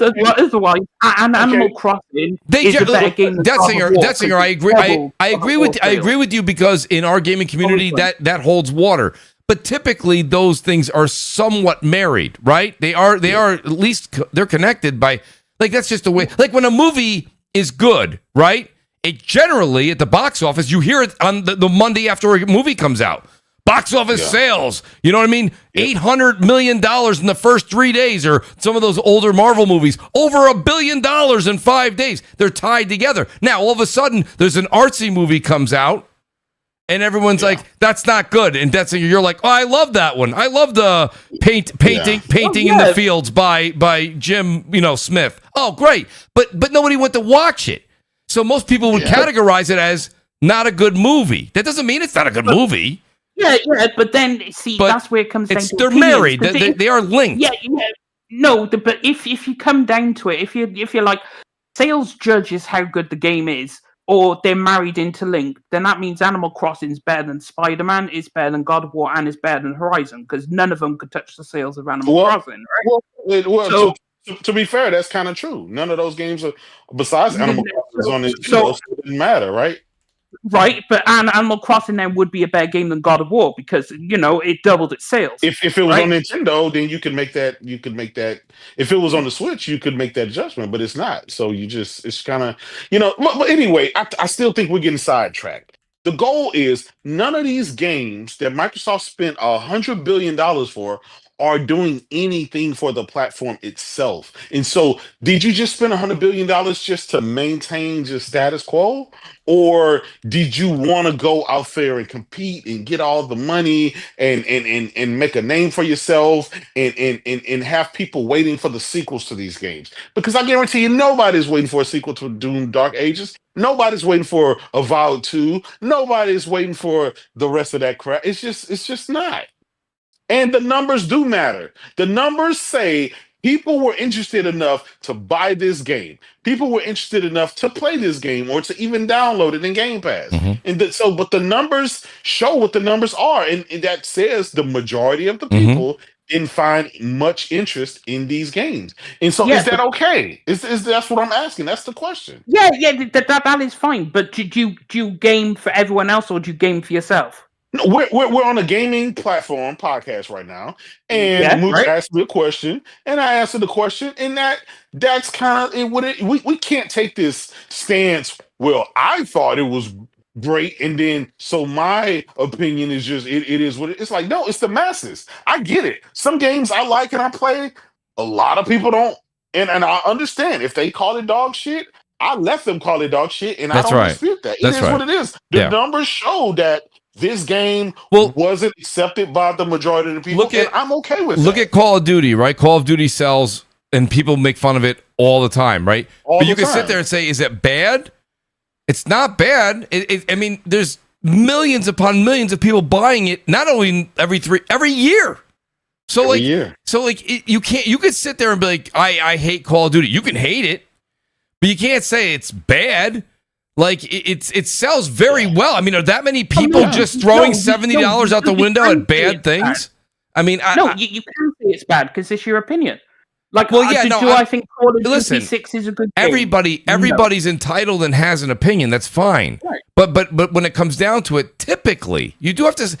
No one likes to say. Typically, a good game is tied to good sales. Typically, that's all. Well, but then again, people equate a good game to Metacritic, and sometimes some of the highest Metacritic rated games don't sell well. And that's fine. But that's fine. But I mean, we're talking about not just one game, two games. We're talking about pretty much all. But that's saying not just that. But I know what you're saying, but that's not exactly the same one-to-one. The reason I say that is the people that are reviewing the games get a free copy. They didn't go buy it, and it's like, so they reviewed it and they gave their honest opinion, which is fine on a game, right? They scored it. That's great. I do think it counts as far as sometimes if it's a game that I'm not really following or tracking and I'm like, oh, let me see what the Metacritic, let me see what some of these guys reviewed it as. That's cool. But at the end of the day, if the game is good and you're seeing that like people are playing it and like, I was like, oh, I'm on the fence about it, but damn, after talking to Death Singer and Blaze, this game actually sounds pretty hot. I'm going to go pick this game up, right? Because they tell me it's a good game. You guys never told me. That's like, I've asked you about a bunch of games. You've never been like, Mooch, listen, don't worry about me. Go to Metacritic. You've never said to go, right? I'm like, what? Actually, I have a better example for you. A great game that isn't going to sell too well, Expedition 33, right? It's not going to sell 20 million. It's not going to sell 10 million. But it did sell well. Fantastic? Yeah, it did sell well, but it didn't. For what it was. The money. Because it's not a blockbuster game. It's sold accordingly to the class. The first Doom sold less than 1 million copies. 2016 sold less than 1 million copies. So I think people's expectations are kind of, I mean. And then Eternal, I think, sold 3 mil. So there's definitely a sun happened in between that. But my whole point with J-Dub is I agree with J-Dub. It's like, this is what I'll say about this, J-Dub. Your Xbox, you acquire these studios. And that's why I thought Xbox was. I'm like, oh, okay, they're in their bag. They're gonna make a move. But then it's just like, hey, have our games playing wherever you want. Then what the fuck was the point of you acquiring this shit? Especially like Doom's not a game you're gonna get a. I just don't see like the microtransactions going crazy. No, so I don't understand it. Right, right. Let me say this one thing. Honestly, the perception to gamers, to majority of gamers, and again, that's thing. Listen, I know it's opinionated. But from Twitter and the YouTube sphere, from our community, the view by the perception of Xbox in the gamer's eyes hasn't changed after these acquisitions, after ZeniMax and and ABK. Their view is still that Xbox is still subpar. And that's what I'm saying. You spend $100 billion, you're not supposed to fucking be subpar. I'm gonna keep it real. If you would have gave Nintendo or Sony that $100 billion, I guarantee you it would have made a statement. You would have known, it would have made a huge statement. You wouldn't feel it in the games. You would feel it in the statement, the commercials, and everything else. And with Xbox, it's damn near a regression. The thing is, they launched with the Xbox back when the Xbox One days and the Xbox One X, like everybody was talking about, I mean, even Mooch knows me, him, and Crap. We were playing fucking State of Decay 2, falling through the floors and everything. But we were happy. We had smile on our faces, but it's like now we can't even get that experience from Xbox, and I think that's kind of very telling. I just think it all depends on also like how much. Yeah, State of Decay 2 is crazy. State of Decay 2 was wild, man. That was to be fair, I will stand on it. State of Decay 2 is a fantastic game. Fight me. Oh, whatever. God. Listen, it got better. I'll give them this. It got better. I'll give them that. Yeah. It did get better. The thing is, it's been known. But at the end of the day, it's like, maybe they just don't give them the amount of budget or time that PlayStation does, because PlayStation games, first party, typically are really, really fucking expensive. But then you look at, but then obviously budget doesn't dictate quality, because if you look at Nintendo, their budgets are a lot smaller, but they make excellent quality and they sell like gangbusters, right? Yep. Like I'm sure Zelda even probably cost less than Last of Us. Oh God, yeah. It lacked it in sales, right? Yeah. I think they probably spent $50 million to make. There's no voice chat. There's no motion capture. There's nothing there, right? But I get it. I'm not saying what's a good game or bad game. I'm not saying that's not what I'm saying. I love Zelda. I love those Nintendo games. And of course their budgets are smaller because it takes them, it doesn't take all of that stuff. But what Sony is trying to, they have to, they're in the movie industry, they're in the music industry, they're in the art and craft of giving you what they're giving you. So of course they're going to give you the Spider-Man game that looks like the movie and goes over the top with the graphics and ray tracing and all that stuff. Nintendo, they got out of that space. They got in the console realm back in the day. I mean, ultimately, they're in a whole different lane, But the thing is, to your point, that's expected of PlayStation first party, though, is for all this mocap and cutting edge graphics and whatnot, right? Of course, Xbox, though, they're clearly not doing that the same way that PlayStation is. So, of course, if you're looking at it through that lens, the games would look, because you're like, well, why don't they have any PlayStation quality games over there? Well, maybe that's because they're not doing the same thing you're doing. They're not putting the amount of budget or mocap or whatever you're doing behind the scenes that Sony's doing. But then you can also view that in how long it takes PlayStation to make a game versus everyone else. Whereas, to be fair, how long did it take for them to make to make Everwild, to make Fable, to make those games were like 5, 6, 7 years into development. Where's when they Gears? them, right? Where's Gears E-Day? That's taking forever. It's been since 2019. State of Decay 3 is taking forever. No slander on E-Day. No, it's not slander, but like people say Sony take a long time to make games. That's a true statement. Yeah, that's true. Good games that are polished. Time, right? Yeah, they take time, bro. What are you gonna do? Listen, hold on. Halo Infinite, right? Halo Infinite was a game that they worked for supposedly 6 years. Then they delayed it another year. So call it 6, 7 years, right? And that game came out still in the shape that it did. And so, it's like the results are different. But then Sony also didn't spend $100 billion buying up a third of the industry. We thought to deliver high quality games, but we're waiting for that to come, and it just hadn't came to fruition. But the thing is that the problem with like Halo is If you rumors, they restarted developing on it. There was management issues. The whole thing was a fucking shit show. So of course you're gonna get a shit show of a game, right? But then if you look at something like Fable, Playground don't make this kind of game, so they're starting from scratch trying to figure this shit out, and they're getting on board. That's a you problem. I'm just saying, exactly. But like it's different to Naughty Dog putting out a game. They're taking 8 years, but they're doing this. Yeah.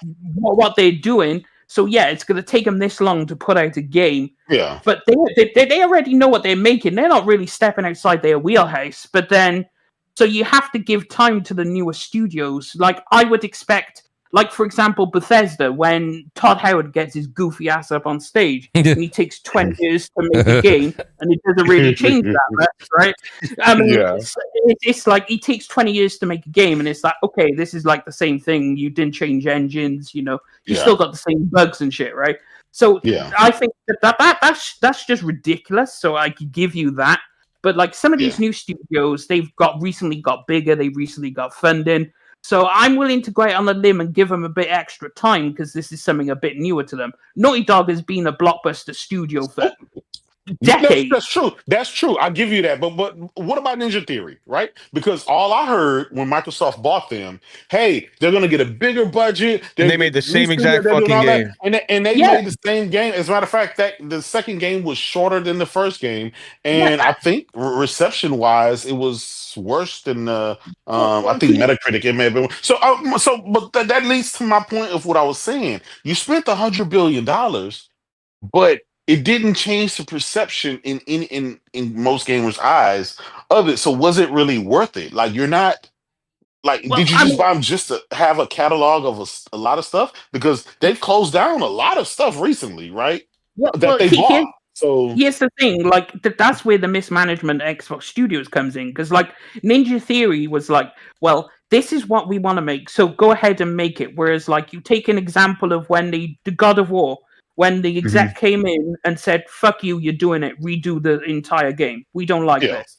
Like, they have a more heavy hand on their studios. Like, this is what you're going to do. If we don't like it, you're going to go back and you're going to redo it. We don't give a shit. Whereas Xbox is more like, here's the money. Do whatever the hell you want, right? And of course, the creative people are going to get creative. And it might not be the best thing for a game because they need a guiding hand. A heavy hand to say, no, don't do that. No, back on board. So I think that's where the differentiator is coming in is management, more so than the actual studios. Because PlayStation seems to have an overlord which tells you what to do and you'll do it. Whereas Xbox is like, do whatever the fuck you want. The one thing I want to say, I have to jump off. I wanted to say about with the canceling, they just canceled, like stopped working on Contraband. If you look at what games recently, they have kind of stopped. Perfect Dark, Everwild, Contraband. You see that all these were pretty much pre-acquisition of their ZeniMax and their Activision. So if you look at that, I think that they basically they were doing one thing when they purchased those studios and probably greenlit those games and kind of see. And as you know, they took forever to start making, and they just accelerated that by buying full-on ass publishers because they were going to try to start building. What they tried to start doing was trying to start build their own studios. We're going to make our own games. We're going to put all the stuff in our Game Pass. And then that plan was just taking too long. It was too costly. They didn't want to wait. And then the opportunities to buy ZeniMax, then Activision after there. They're like, hey, let's just buy those production studios. They'll just pump out games. And we will kind of, now looking at it, they kind of look at like the investments that they made before they were going to go do this whole buying a whole ass publisher. They basically like, hey, let's probably those games now. They weren't ready. They weren't up to par. And then, Contraband deal. I remember it was called Project Typhoon. We never even saw gameplay of it. It was supposed to be, I think, some sort of extraction kind of car combat or something like that. It was like a car combat game.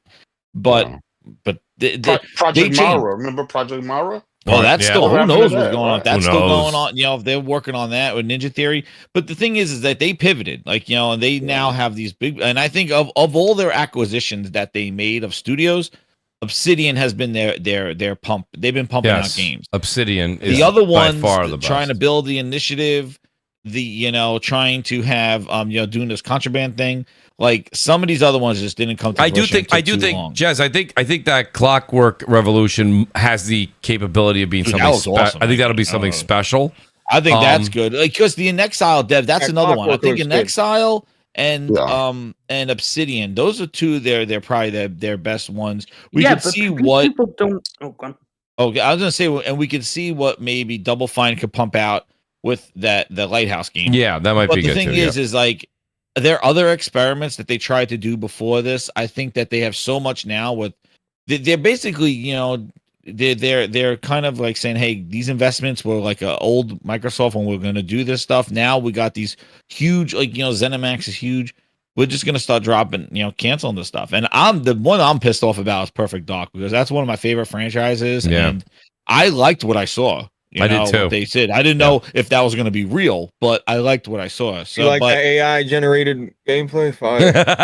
yo, I don't. Whoever made that one, I was like, oh, okay, I can the see AI it. was fire. If it was going to be what we saw, it was going to be all right. But Blaze is Yeah, right. That if it was what that I was saw. Like I said, that was if it what we generated, saw. yeah.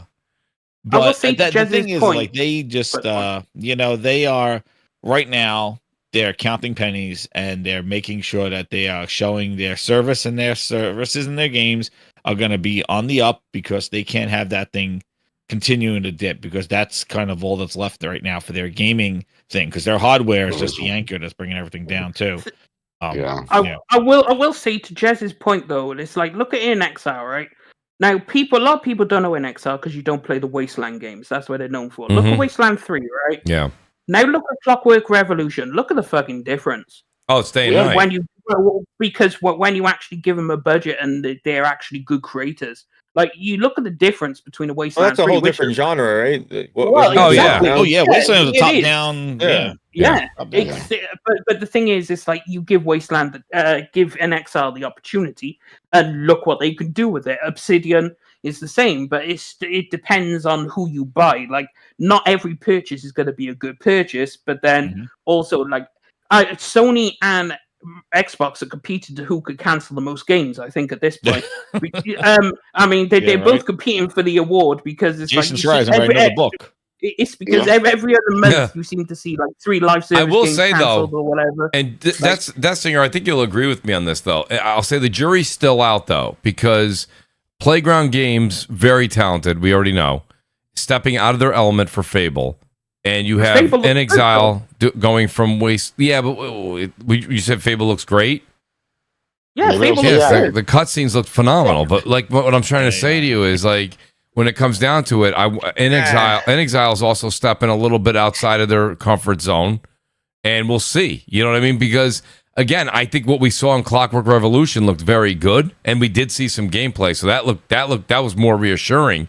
But like, again, we don't know until you actually start to play the game. You know what I mean? Is this something that was comfortable? Is this something that is it a passion project? It's not a passion. It's an RPG, and they're an RPG studio. It's in their wheelhouse. I It's just agree. a I think different In Exile is much more. I feel more comfortable about Clockwork Revolution than I do about how Fable's going to end up. Personally, See, I could give you that because it's a racing studio Right. making an RPG. That's what I'm whereas saying. it's an RPG Yes. studio making an RPG. It's just a different angle. It is- instead of top down. But you know, the thing is, when we say this all the time, it doesn't matter if you're a chef or you're a game developer. When you go from making your first games, look at Naughty Dog's first games to where they are today, right? Iteration after iteration after iteration, and making the games better, crisper, story, mocap better, everything, making the action better. It takes iterations. When you go from that top down, yes, it's RPG. That's the same genre. But when you go from top down, and the way art is, and the way the game reacts, and the way you play, and the way that the game the reaction to your decisions is different than when you're playing a game like Clockwork Revolution. So there is still something, there's a bit of gaming, game development learning curve that they're jumping into that they haven't done before. So you could say, well, it's the same. They have the mechanic as far as the what am I saying? Like the dialogue and decision making and skill tree. Yeah. But making the world the way that it is, with now you have to jump, or you have to do this, or you have to shoot. It's just different. Look at Housemarque, Mooch. They made all top down stuff. You know what I mean? Right.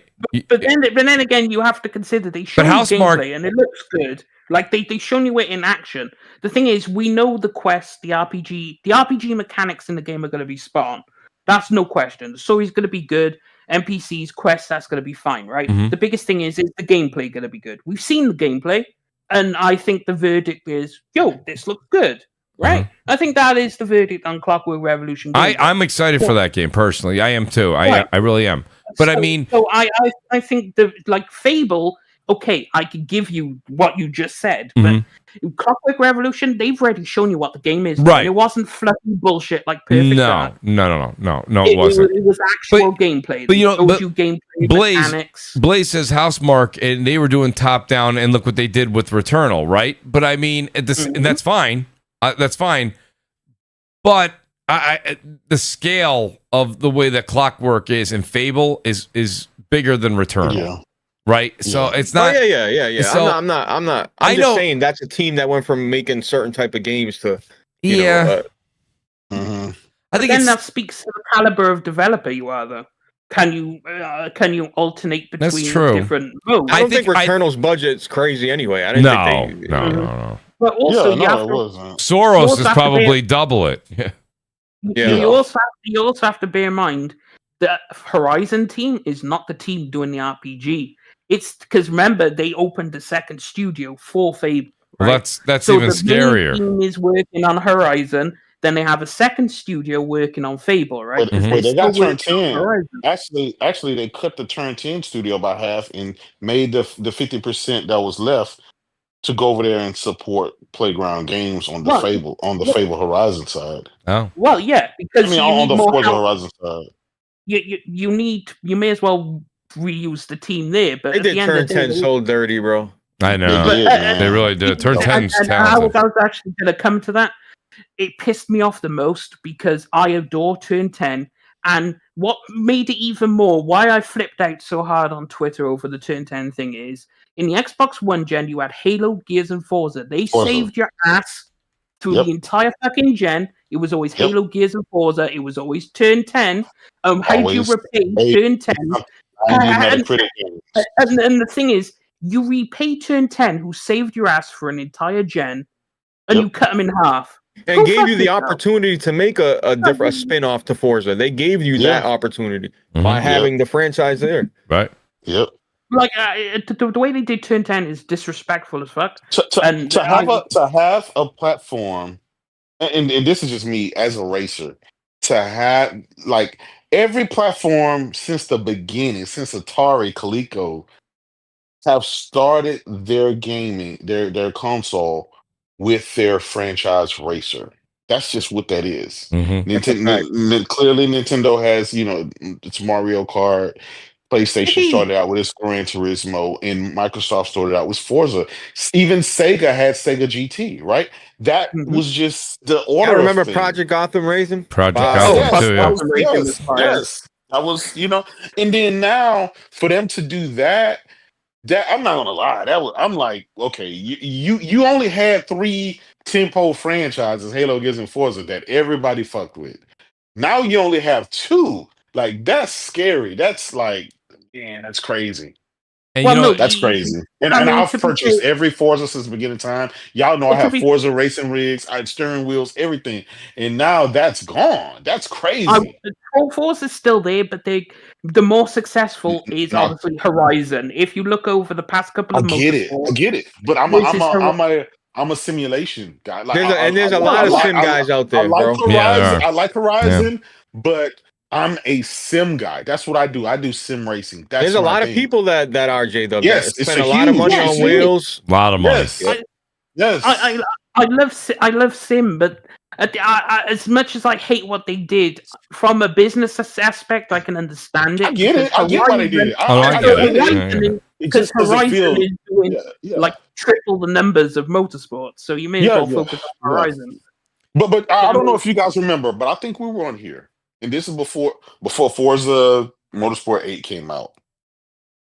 I gave this 10-minute speech about the difference between simulation, arcade, and simcade. You either have to make a game that's totally simulation or one that's totally arcade. You can't do the in the middle thing, because people who are simulation racers they won't fuck with Simcades. Those who play arcade games, Mhm. they won't fuck with Simcades because that difficulty of learning corners, apexes, they don't have time for that. They just want to hit the right trigger or hit the Drift. gas and just Yeah. go. Drift Exactly. around the corner. That's it. This is why Forza Horizon is such a good game because it does what it's supposed to do. It only focuses on you jumping ramps and go doing whatever you want. You can just go and drive and do whatever you want. Forza, with Forza 8, I said I hope they go full blown sim because they were lacking a full blown sim. Yeah. In the past, they've been on the sim side. That's why people used to fuck with them. They were really competition to Gran Turismo, which has always focused towards the mostly sim side. And they didn't do that. They tried to merge the two together to try to get both sides of the equation, and nobody fucked with it. Nobody bought it. And that was unfortunate. It's represented in numbers. Like the latest Forza Motorsport peaked on Steam at 5,000 concurrent, right? That's why it peaked out on Steam. Horizon 5, 90,000 it peaked at. Like that's it's 5,000, it's 90,000. Like so, of course, I understand why they did it. I hate them for it. But I understand why you would focus on Horizon rather than Motorsport. I can understand it. I get it. From a financial standpoint, I do get that. Yeah. Just one final thing. I get these companies like to make money, right? But there has to be something when it comes to standards as this is the core of who we are. Exactly. Can you imagine waking up one day and not having Forza on Xbox as a anything like that? If they would have closed closed Halo down. I'm sorry, Halo. If they would have closed Halo and there's no more Halo, that to me, like it's just even if it just has to be a loss leader, even though it probably doesn't make money, it's part of doing business. You just have to have it. And it's funny you say that, but like when you were talking about the tent poles, right? You're talking about Forza Gears and Halo. And don't get me wrong, Halo did whatever. There's people. It's the same argument we had earlier. We don't have to rehash it again. Some people liked it. I personally didn't. I didn't care for Halo Infinite's campaign. And we haven't heard. Halo is by far the most popular thing about Xbox, right? It just is. Phil Spencer said it when we lose our way with Halo, we lost our way with Xbox, and we haven't heard anything about Halo since Halo Infinite launched. Like, right, and I mean nothing. Like, that's the craziest thing. Like, even though there's like people make fun of like the fact that Naughty Dog's The Last of Us 2 remastered, The Last of Us 2 remastered. That's fine. But people still are like, hey Neil, what's going on with Last of Us 3? Oh, well, we've been working on it. So but no one is like, where's the next Halo? No one's even, that's what I'm saying. No one ever asked those questions. They asked Naughty Dog where The Last of Us 3 is. What's going on with this? Hey, when are we going to see that from Corey Balrog? What do you mean? He's not going to be working on the next God of War? What's he doing? Who's working on God of War? Is anyone asking where's Halo? Like, what's going on? And I know they have something planned, I guess, for next year. But I liked Infinite. I know I'm in the minority. It was cool. I didn't, obviously it definitely dropped the ball. It definitely wasn't with the standard of a Halo game, but I thought it was a decent, especially the multiplayer. I thought it was solid, bro. The multiplayer, the multiplayer is, I'm calling that separate plays, right? That's fine. You want to say that's fine. But like the thing we were talking about earlier when we were talking about Battlefield and we're talking about Call of Duty, right? That twitchy shooter, like Halo's slow, and the audience now doesn't play that speed. I don't know. Like that, people all night tonight were like, well, younger gamers don't like that. Younger gamers really aren't going to play Halo for like that speed. You know what I mean? That's not. You have to bring it. Same thing with Gears. Like Gears has to be brought up to speed. Like you have to. You can do that. Modernize it. You can modernize it without losing its true essence. You can still keep.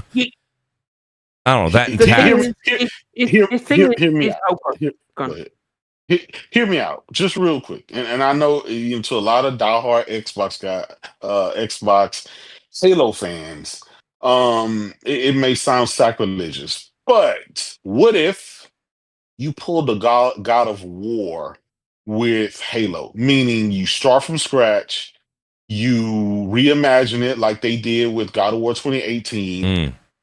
You still have the essence of Halo. You still have Master Chief. You still have Katana. You still have the base, the lore, and everything else. You just you make it a third person. And you just try that as a, let's say, a side game, even if it's not going to be the next Halo. But you do something to try to breathe new life into it. I just don't think, like you said, the young crowd just don't fuck with Halo. They don't like it because it's slow, because of X, Y, and Z. They're not into the lore. That's for us fucking old heads, right? That's for us grandpas. Right. I mean, listen. We remember those, right? Like Blaze that from yesteryear. Blaze, to be fair, like when I mean ODST, I loved it, right? And that was kind of like a spin-off almost, right? Reach, right? Yeah. So Halo Infinite, again, I'm not even talking about the game mechanics. I'm talking campaign. The world was empty, and after the first couple of hours, when I say rinse repeat, it was the same thing over and over and over again, I was like, it's just, you could tell it was thrown together pretty quick, and it was delayed a year. Engine, Mooch, that engine was a problem because they couldn't create fast enough and they couldn't push product out the door, and that killed bro. That honestly, the slow management on dropping DLC or adding content to the game really is what eventually killed Halo Infinite, bro. Yeah. I think Craig did it. Ultimately, I think Craig. Craig definitely did it too. Yeah, definitely. To Jada's point, though, I don't think everything needs to be Craig. Craig. You can have different styles of gameplay. Like Valorant isn't like as fast paced as COD because it's way more tactical, but like it's breaking 40 million a month players, right? So you don't have to be fast. You just need to modernize Halo's gameplay a bit because the core loop of Halo's multiplayer, right, is phenomenal. That's all I'm saying. All I'm saying with Gears and Halos, just tweak it a little. I don't know. That's not my job to do it, but I'm making it a little faster. A little faster. Yeah, brother. CS:GO is the same game for the last decade, bro. I know, I think they've moved the quality control in Halo's dropped, dude. That's it. Maybe that's it. That's fine if that's what it is. Don't forget, Bungie made Halo, then 343 took it over. Clearly, like it's just not it just don't have that same. Yeah, you're not wrong. Thing is, you're not wrong. I will say. Split Space was probably the wrong idea, and apparently for the next game they've gone to Unreal Engine, which it might actually be easier to make games, so we might have a better Halo. Yeah. But at the end of the day, 343 fucked up what Halo is because they're trying new things. Like Halo 5, they tried to make it a bit more modern. Because they added all this extra shit, but then all the hardcore Halo fans hated it because you had all these abilities and stuff, and they were like, "This ain't my Halo, fuck out of here." This ain't my Halo. So here's the thing: like you have the hardcore fans, then you have cater to the audience. Where I think you could still have your cake and eat it too. Yeah. You just need to don't change it too much. Don't make it a COD. Just make Halo a little bit quicker. It's like, how would you change Gears multiplayer? Like you need to roadie run. You need to be bouncing off walls. You can't change that. Because if you take that out, it's not Gears anymore. Well, sometimes people just like the world and the environment. It's okay to tweak it a little bit. You have to. Like I'll tell you right now, make Gears of War slower. Slow it down a little bit. Stop sending waves of enemies at me. Make it more personal. Make it more horror. That'd be fun. Oh, you're talking about the campaign. The campaign. Okay, yeah. Leave the multiplayer alone. I'm just saying the multiplayer needs to speed up. I think they need to make the multiplayer just like they did in Gears 5. That's it needs to be like that. Yeah. That was definitely you could feel the difference in that. That is true. Yeah, it was. Yes, it you was could quicker feel and it. Yes, snappier. Yeah. Yep. But I could see that, but you have to keep the wall bouncing and all that. Because the wall bounce, I'm fine with the wall bounce. I know some people would argue that, but I'm all right with that. Gears Reloaded. I'll be honest. Gears Reloaded. When I played it, I was like, "This doesn't like." I wish they would have did it just like Gears 5. That would have fully, Gears Reloaded. Do that, that was the same game they port. What was it originally called, Mooch? Ultimate. Gears Ultimate. Yeah, you know what that is. That's a port, dude. That's it. They didn't touch it. No, yeah. It's a port. It's a port. I hope with E-Day, I'm saving my judgment not for Reloaded. I'm saving it for E-Day. E-Day's multiplayer has to be brought up to 2020. Well, it'll come out next year, right? So it's got to come out to 2026 standards, not, not 2007. we have Look, to move EA's on. campaign. I'm excited for EA's campaign. Me more too. Than any, honestly, Absolutely. that shit's fire. Dom You know what and- they're gonna do with Unreal Engine, bro? Dom and they're Marcus, cook it's going to be insane. Hey, Blaze, you gonna get it on your PS5 Pro? it. You already know. Yeah, they The want for thing me. is, here's an idea, bro. Here's an idea, bro. In E-Day, they should make what Hivebusters was, Hivebusters, Yes. an actual Yeah. game mode in Beautiful, E-Day. beautiful. Because Yeah. Hivebusters is a great game. Put that in And E-Day. nobody played it. Yeah, Put nobody a played it. form of Hivebusters in E-Day as an option, and Yes. that will help bring Xbox new guys life never into seen it. vegetation in one of their games before. Like, wow, greenery. Wow. Yeah, yeah, No, look at that. no, Yeah. no. But like the whole aspect of Hivebusters, if you can make that in E-Day, Yeah. then that will modernize the game a bit more because it's a new game mode. It's not your typical multiplayer. Yeah, but it's funny. It's because funny. no A one lot of plays people. Don't get me wrong. That singer, I happen to agree with you. But the same thing that you're saying that they need to do to make those lush worlds and this and that, and that's what everybody made fun of, like PlayStation for making those over the shoulder games like that. And they're like, Yeah. oh, more of this, and then they're like, hey, give me that. It's like, all right, I don't know. It's the concept of Hivebusters you have to take over, not the execution of it. You need to just make that Mhm. into a game mode. Make Hivebusters into a game Oh, mode. make it into a game mode. I got you. Okay, all right. Yes, All as right. an alternative to I didn't multiplayer. really think of it as a game mode. I thought it was a continuation of the story with new characters. But No, it is, but make that into a game mode. Like take I knew the game, some. Yeah. Uh-huh. I knew things were odd when all of a sudden we were playing that game, and like I actually got to it a little late, and I played it, and I still got the rare achievement thing pop, and I was like, wait a minute, I'm 6 months behind Can't on do this, anything. and I was like, what the fuck? I'm like, nobody played this game. Uh-huh. Shout out to Liquid today. He says, I always say if Sony starts spreading itself too thin and the quality goes down, then I'll think about where I go for gaming. And COD is now Call of Fortnite. Shout out to Liquid. Appreciate it. Glassdoor Gamer says, hardware centric doesn't mean third party. PlayStation hasn't been hardware centric since PSN Plus and Cloud. All I see is Xbox fans hoping it's more. Shout out to Glassdoor. I appreciate that. God Emperor Silva King says, Stellar Blade exclusivity literally hurt the video game and literally exploded when it got ported to PC. Exclusivity is not smart. Here's the thing. And by the way, shout out to Ghost in the Garage. Shout out to we had Ghost on a couple of weeks ago. Became a member of the channel. Ghost, thank you for that. I really appreciate it. Stellar Blade is not an example. It's not an apples for apples comparison. And even Death Singer said, I think you said this, Death Singer. If I put words in your mouth, you can correct me. But you're like, let's not look.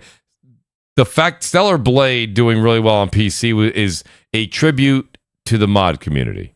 So No, it's tribute to a good game. it's but a great. also a Listen, tribute- I love the game, but I'm just saying to you that's also let's you know, okay. See, it's equal parts degeneracy. It's equal parts being a good game, and it's also equal parts of a lot of the Asian market plays on PC rather than console, Mhm. right? So That's right. That's true.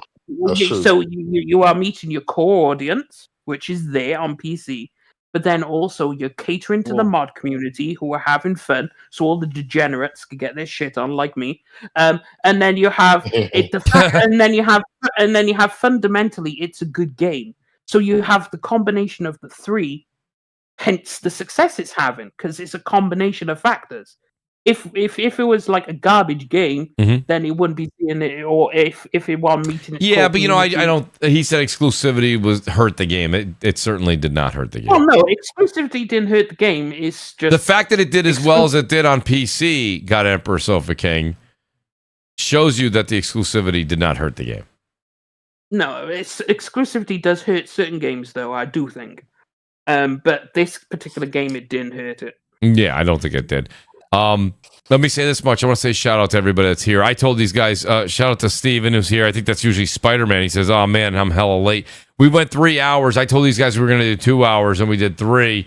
I'm going to be in trouble after the show. I can tell you that much. But shout out to all these guys that stayed here. A lot of them showed up today with just like the Mooch symbol going up. They're like, yeah, I'll be there. And I really appreciate it. It means the world to me. We did a Friday night show tonight because Thursday had an event yesterday. So we'll be back to Thursdays on August 28th. Just going to repeat that again for everybody that came in later or still here and didn't hear it earlier in the show. Doing 2 weeks off, really get some gaming in, little vacation time, give the panel a bit of a break. We've been doing this for a while, so we'll be back on August 28th, and we're going to steamroll right through the fall and into the holiday. I'll go in reverse order here, but I want to say, please hit that like button on the way out. Shout out to everybody with the super chats. It means the world to me. You guys are all fantastic. Please do subscribe to the channel if you haven't already. You guys are here every week. Anyway, you might as well hit a button. That being said, Kofi, I don't know if you're here. Kofi came in late. Kofi did a favor, too. Kofi's like, listen, I got double booked tonight.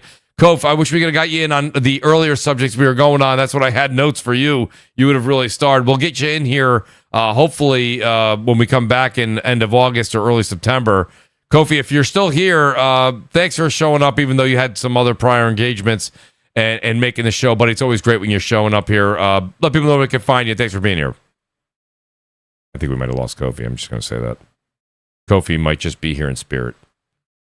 I'm going to go ahead and say yes. Well, I'm still going to say shout out to Kofi. Creative Kofi, guys. Go over and follow him on X. It's at Creative Kofi. He's a fantastic gamer, friend, individual, awesome dude to talk games with.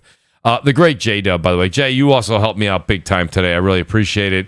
Great to have you here, man. And let me tell you something. The show was a hell of a lot funnier with this great panel tonight. You added to it. It was J-Dub's the man, bro. Dude, he really is. And, you know, shout out to Jay. Jay mentions it a couple times when he's on the show.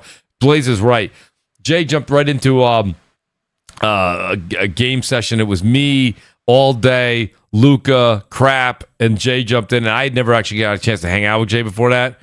And I'll tell you something. The minute Jay was like, yo, nice talking to you guys for once and not having disputes on Twitter. And after he left, I said to Luca, I was like, that might be one of the nicest dudes I've ever met in my freaking life. And she goes, bro, people don't know the real Jay. They don't know. Jay is a true friend, outstanding individual. Just a great dude all around. Jay, anytime I got questions on anything, I'm like, yo, Jay, you try this out yet? He's like, yeah, hold on a second. Let me get on real quick. We'll discuss this this game real quick. I'll show you what this is all about. And it's just awesome. Just a great dude. Jay, thanks for being here tonight. It means the world to me. Let people know where they can find you. And it's always just an honor to have you on the show. Thanks, man. Thanks for the invite. You know, I'm always watching if I'm not on the panel. You guys can find me on Twitter at JDubCity16, man. Listen, I used to do some YouTube stuff, some videos from time to time. After I won the console war, I just retired. Come on, what I'm saying? I put my trophy up on the shelf. And now, whatever happens after that, like I told Porter Rock on a 60 frame no lag, listen, man, I'm the champion. And anything happen after that, I don't know, man. So if Sony goes out there and does something crazy, I can't be responsible for it. That's right. Well, but I just like having fun with you guys, just popping shit and just enjoying the entertainment and stuff. It's all it's all fun. It's all for entertainment, man. Obviously a great panel. It's always a great panel. Mooch, all these years, man, you've yet to find a bad cast on the panel, man. Thank you. That's a tribute to the panel, man. That's what makes the show so great is this panel. Yeah, and I'll tell you what, man, it's a great addition having that singer. You know what I'm saying? Yes, it is. We give him a lot of shit, but man, he's funny as hell, and we're gonna keep giving him shit back. And of course, my brother Blaze, my right hand man, he's always there. He's always solid. Y'all go subscribe to his channel too.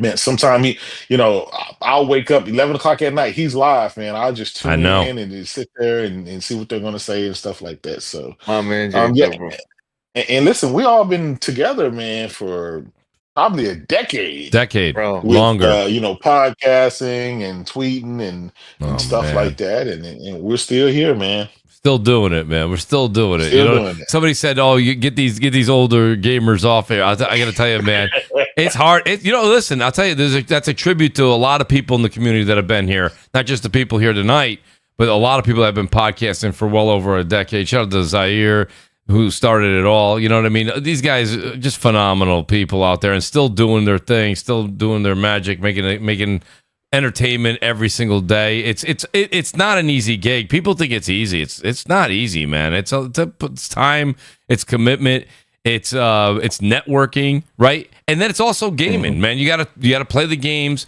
and know the games to talk about the games. So there's a lot that goes into it. Plus, everyone's got families, everyone's got work, everyone's got this, everyone's got that, everyone's got problems. So still manage to put that content out there. I tip my cap to all those content creators, all the people that have been here for the 10, 11 years that I've known them. Great point, J-Dub. And, you know, I'll as we kind of do an outro for Death Singer, you know, I reached out to Death Singer a couple times because I was always listening to him on Scumcast. And I said, I like how he has this different opinion. I like the way he comes across to an audience. And so I said, Death Singer, you want to do a couple episodes? He goes, yeah, I'll do a couple episodes. I'll hang out with you guys. All right, that's great.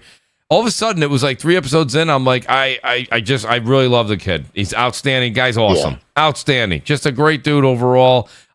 Listen, me and him don't agree on everything, but that's the best part of it. I like that Singer and I don't agree on everything. That's the best part of him being here every week. So that's the balance. Yeah, I don't, you know, so when people are like, oh, you know, this and that about that, I go, Death Singer's like just one of the most quality people in gaming. You guys got to love him and enjoy everything about him. He's going to give his opinion no matter what. That's the thing about Death Singer. Absolutely. Yeah. And I'll also stand on it. Like, I'll state the K2 is a fantastic game, and I will stand on it and fight you. I don't care. Yes, you will. You know? Yes, he will. And that's why we love you, brother. That's why we love you. Yeah, and also it's like, you know, I enjoy a lot of games that people don't play, like Age of Empires 2. If I had to put a poll in the chat who plays Age of Empires 2, there'd probably be like 2 people who go, I do too. You know, I play a lot of the games that other people don't, but it's because I enjoy a specific type of game, which leads me to certain opinions on certain games, because it's like, would I say The Last of Us is garbage? No. Will I make jokes about the fact you re-released it 50 times? Yes. But I won't say it's a bad game. I'll just say it's not for me. Right. I don't like that kind of game. But I will still clown you for liking the game that's been released 20 times. It is what it is. Mm-hmm. But yeah, shout out to everyone on the panel. It's always great to see Blaze, J-Dub, and obviously Mooch, you know, always having me. Always, buddy. It's a fantastic time. I know the chat loves me. You don't have to. They do love you. Loves my opinions. And, you know, it's just like, enjoy your games and don't take anything I say too seriously. Like, if I say I'm, you know, Aloy has the personality of a wooden plank, do I mean it? No, but did I make you laugh? Did I make you cry? Did I make you upset? Well, that's a you problem. You know, so there it is. I appreciate you as always, the great Death Singer, everybody. And then Blaze 4K. Shout out to Blaze, my Italian cousin over in the Massachusetts area, Boston area. We got Boston Italians, we got New York Italians. You know, we got great taste in games and great taste in food. That's just the way it is. You guys are gonna have to deal with it. But Blaze, honestly, thanks for being here tonight, buddy. Like you said, you definitely came last minute. You helped me out when I needed you. And also, I just got to say, outstanding, solid cast. I gotta implore everybody right from here to go over to Blaze's channel and check it out. Blaze, we had a good time, man. And honestly, they're saying we have.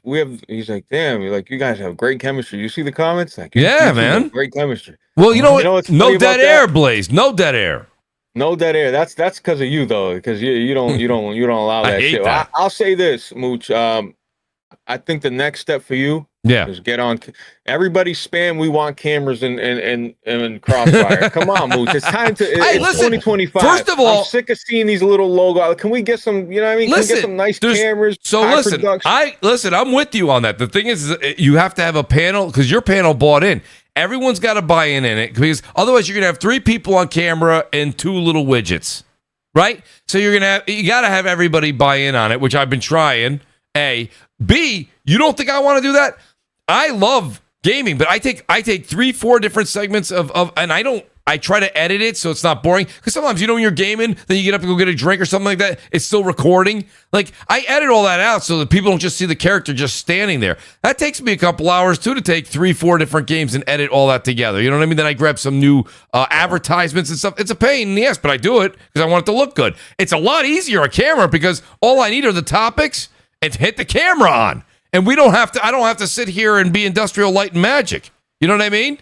So I'm with you. This show's a great show regardless. No, you're right. You're right, Blaze. I would like to see it. Listen, I'm the first person to ever see Death Singer. He shared his picture with me and me only. All right, Death Singer, are you doing camera? Maybe, probably not, but maybe. See what I mean, Blaze? Like, yeah, it's not just Death Singer. A lot of people don't. Singer, you can put a filter like a Phil Spencer filter or something. I'll appear on the podcast as Phil Spencer. I'll be your resident Phil Spencer. Yeah, Lazy goes, no camera in 2025 is crazy. Crazy. Yo, Lazy is such a critic, dude. He's awesome. Shout out to Lazy. Listen, he's not I wrong. want to give a shout out to even Death Singer, bro. Like Death Singer don't come around no more, but that's a guy that used to sleep in my Discord. I mean, seriously, we used to spend hours and hours and hours, and he would sit there with his opinion, and he didn't give a shit. And I would press him, and he would press me. But you know what? Death Singer has grown a lot. Honestly, he has grown a lot, bro. So shout out to picking him up. He's a good addition to the show. You don't want an echo chamber. You always want different opinions. That's what makes a good podcast. At the end of the day. Shout out to Kofi. Shout out to J-Dub. Bro, J-Dub is my brother. Yo, I'm going to tell you guys right now, you clowns that think you know J-Dub and, Sony, Pony, Cope, this, that, bro. This dude is a great father, successful man. You don't know what you're talking about. You just see his Twitter personality and think that's who he is in real life. J-Dub's an excellent person. That's my brother. I put money on J-Dub. I love that guy. So Same. I just want to give a shout out to him. I haven't seen him in a long time. We text here and there, but I haven't really spoke to him in a minute. You know what I mean? Anytime there's some good news, we'll text each other, or bad news, we're like, oh shit. But shout out to Jay though. That's my brother. And Mooch, you already know, bro. I appreciate you, brother. Always. Listen, Blaze, right back at you, man. You do a lot of people don't realize this, but Blaze does a lot of things for the community. He's behind the scenes. He's a flashy guy when he wants to be, but he's not flashy because he's like, he helps you out. He's like, don't even mention it. Don't talk about it. I don't want my name brought up. He's just that kind of a good guy. He just does things behind the scenes. A lot of people in the community don't know that, and they need to be aware of it. But Blaze, thank you for being here tonight, buddy. I really, really appreciate it. A couple shout outs to the people who couldn't had to leave early. Shout out to Jez7780, also awesome dude. Go over and check him out. Gaming Grindhouse. Nib, who popped in, and I said, Nib, if you come on, we're gonna go another 3 hours. So I said, Nib, I'll see you on August 28th. He goes, all right, man, because he came back and he was going to join for 10 minutes. But Nib's 10 minutes is like, you can ask that singer, it's about 2.5 hours. Shout out to the great Nib. That's a Puerto Rock. Nib and Puerto Rock jumps on the show. We're going an extra hour. It's long, buddy. It's long, which, by the way, but shout out to him because that's a talent. Nib, that's at Nib95_. Shout out to him. Shout out to Crap Gamers, _Crap Gamer, Crap Gamer Reviews. And who else? BRAP. BRAP couldn't make it tonight. He did stop by the chat to say hello. That's Basement Radio Arcade Podcast. And I believe he's still doing, now he moved over. He's back on the Wednesdays, I think, at 9 to 11. Shout out to BRAP. Great to have everybody that was here tonight. Please hit the like button on the way out. Thank you for the super chats. Thanks again to Ghost in the Garage for joining the channel, becoming a member. It means the world to me. We'll see you guys in 2 weeks. I'll put reminders out there so you guys, in case you forget, that's what I'm here for. Enjoy some gaming. Peace out. Good night. Make sure you buy the Power Ranger skins in Fortnite. Hopefully, I'm excited to buy them. Dude, I'm gonna play Mafia.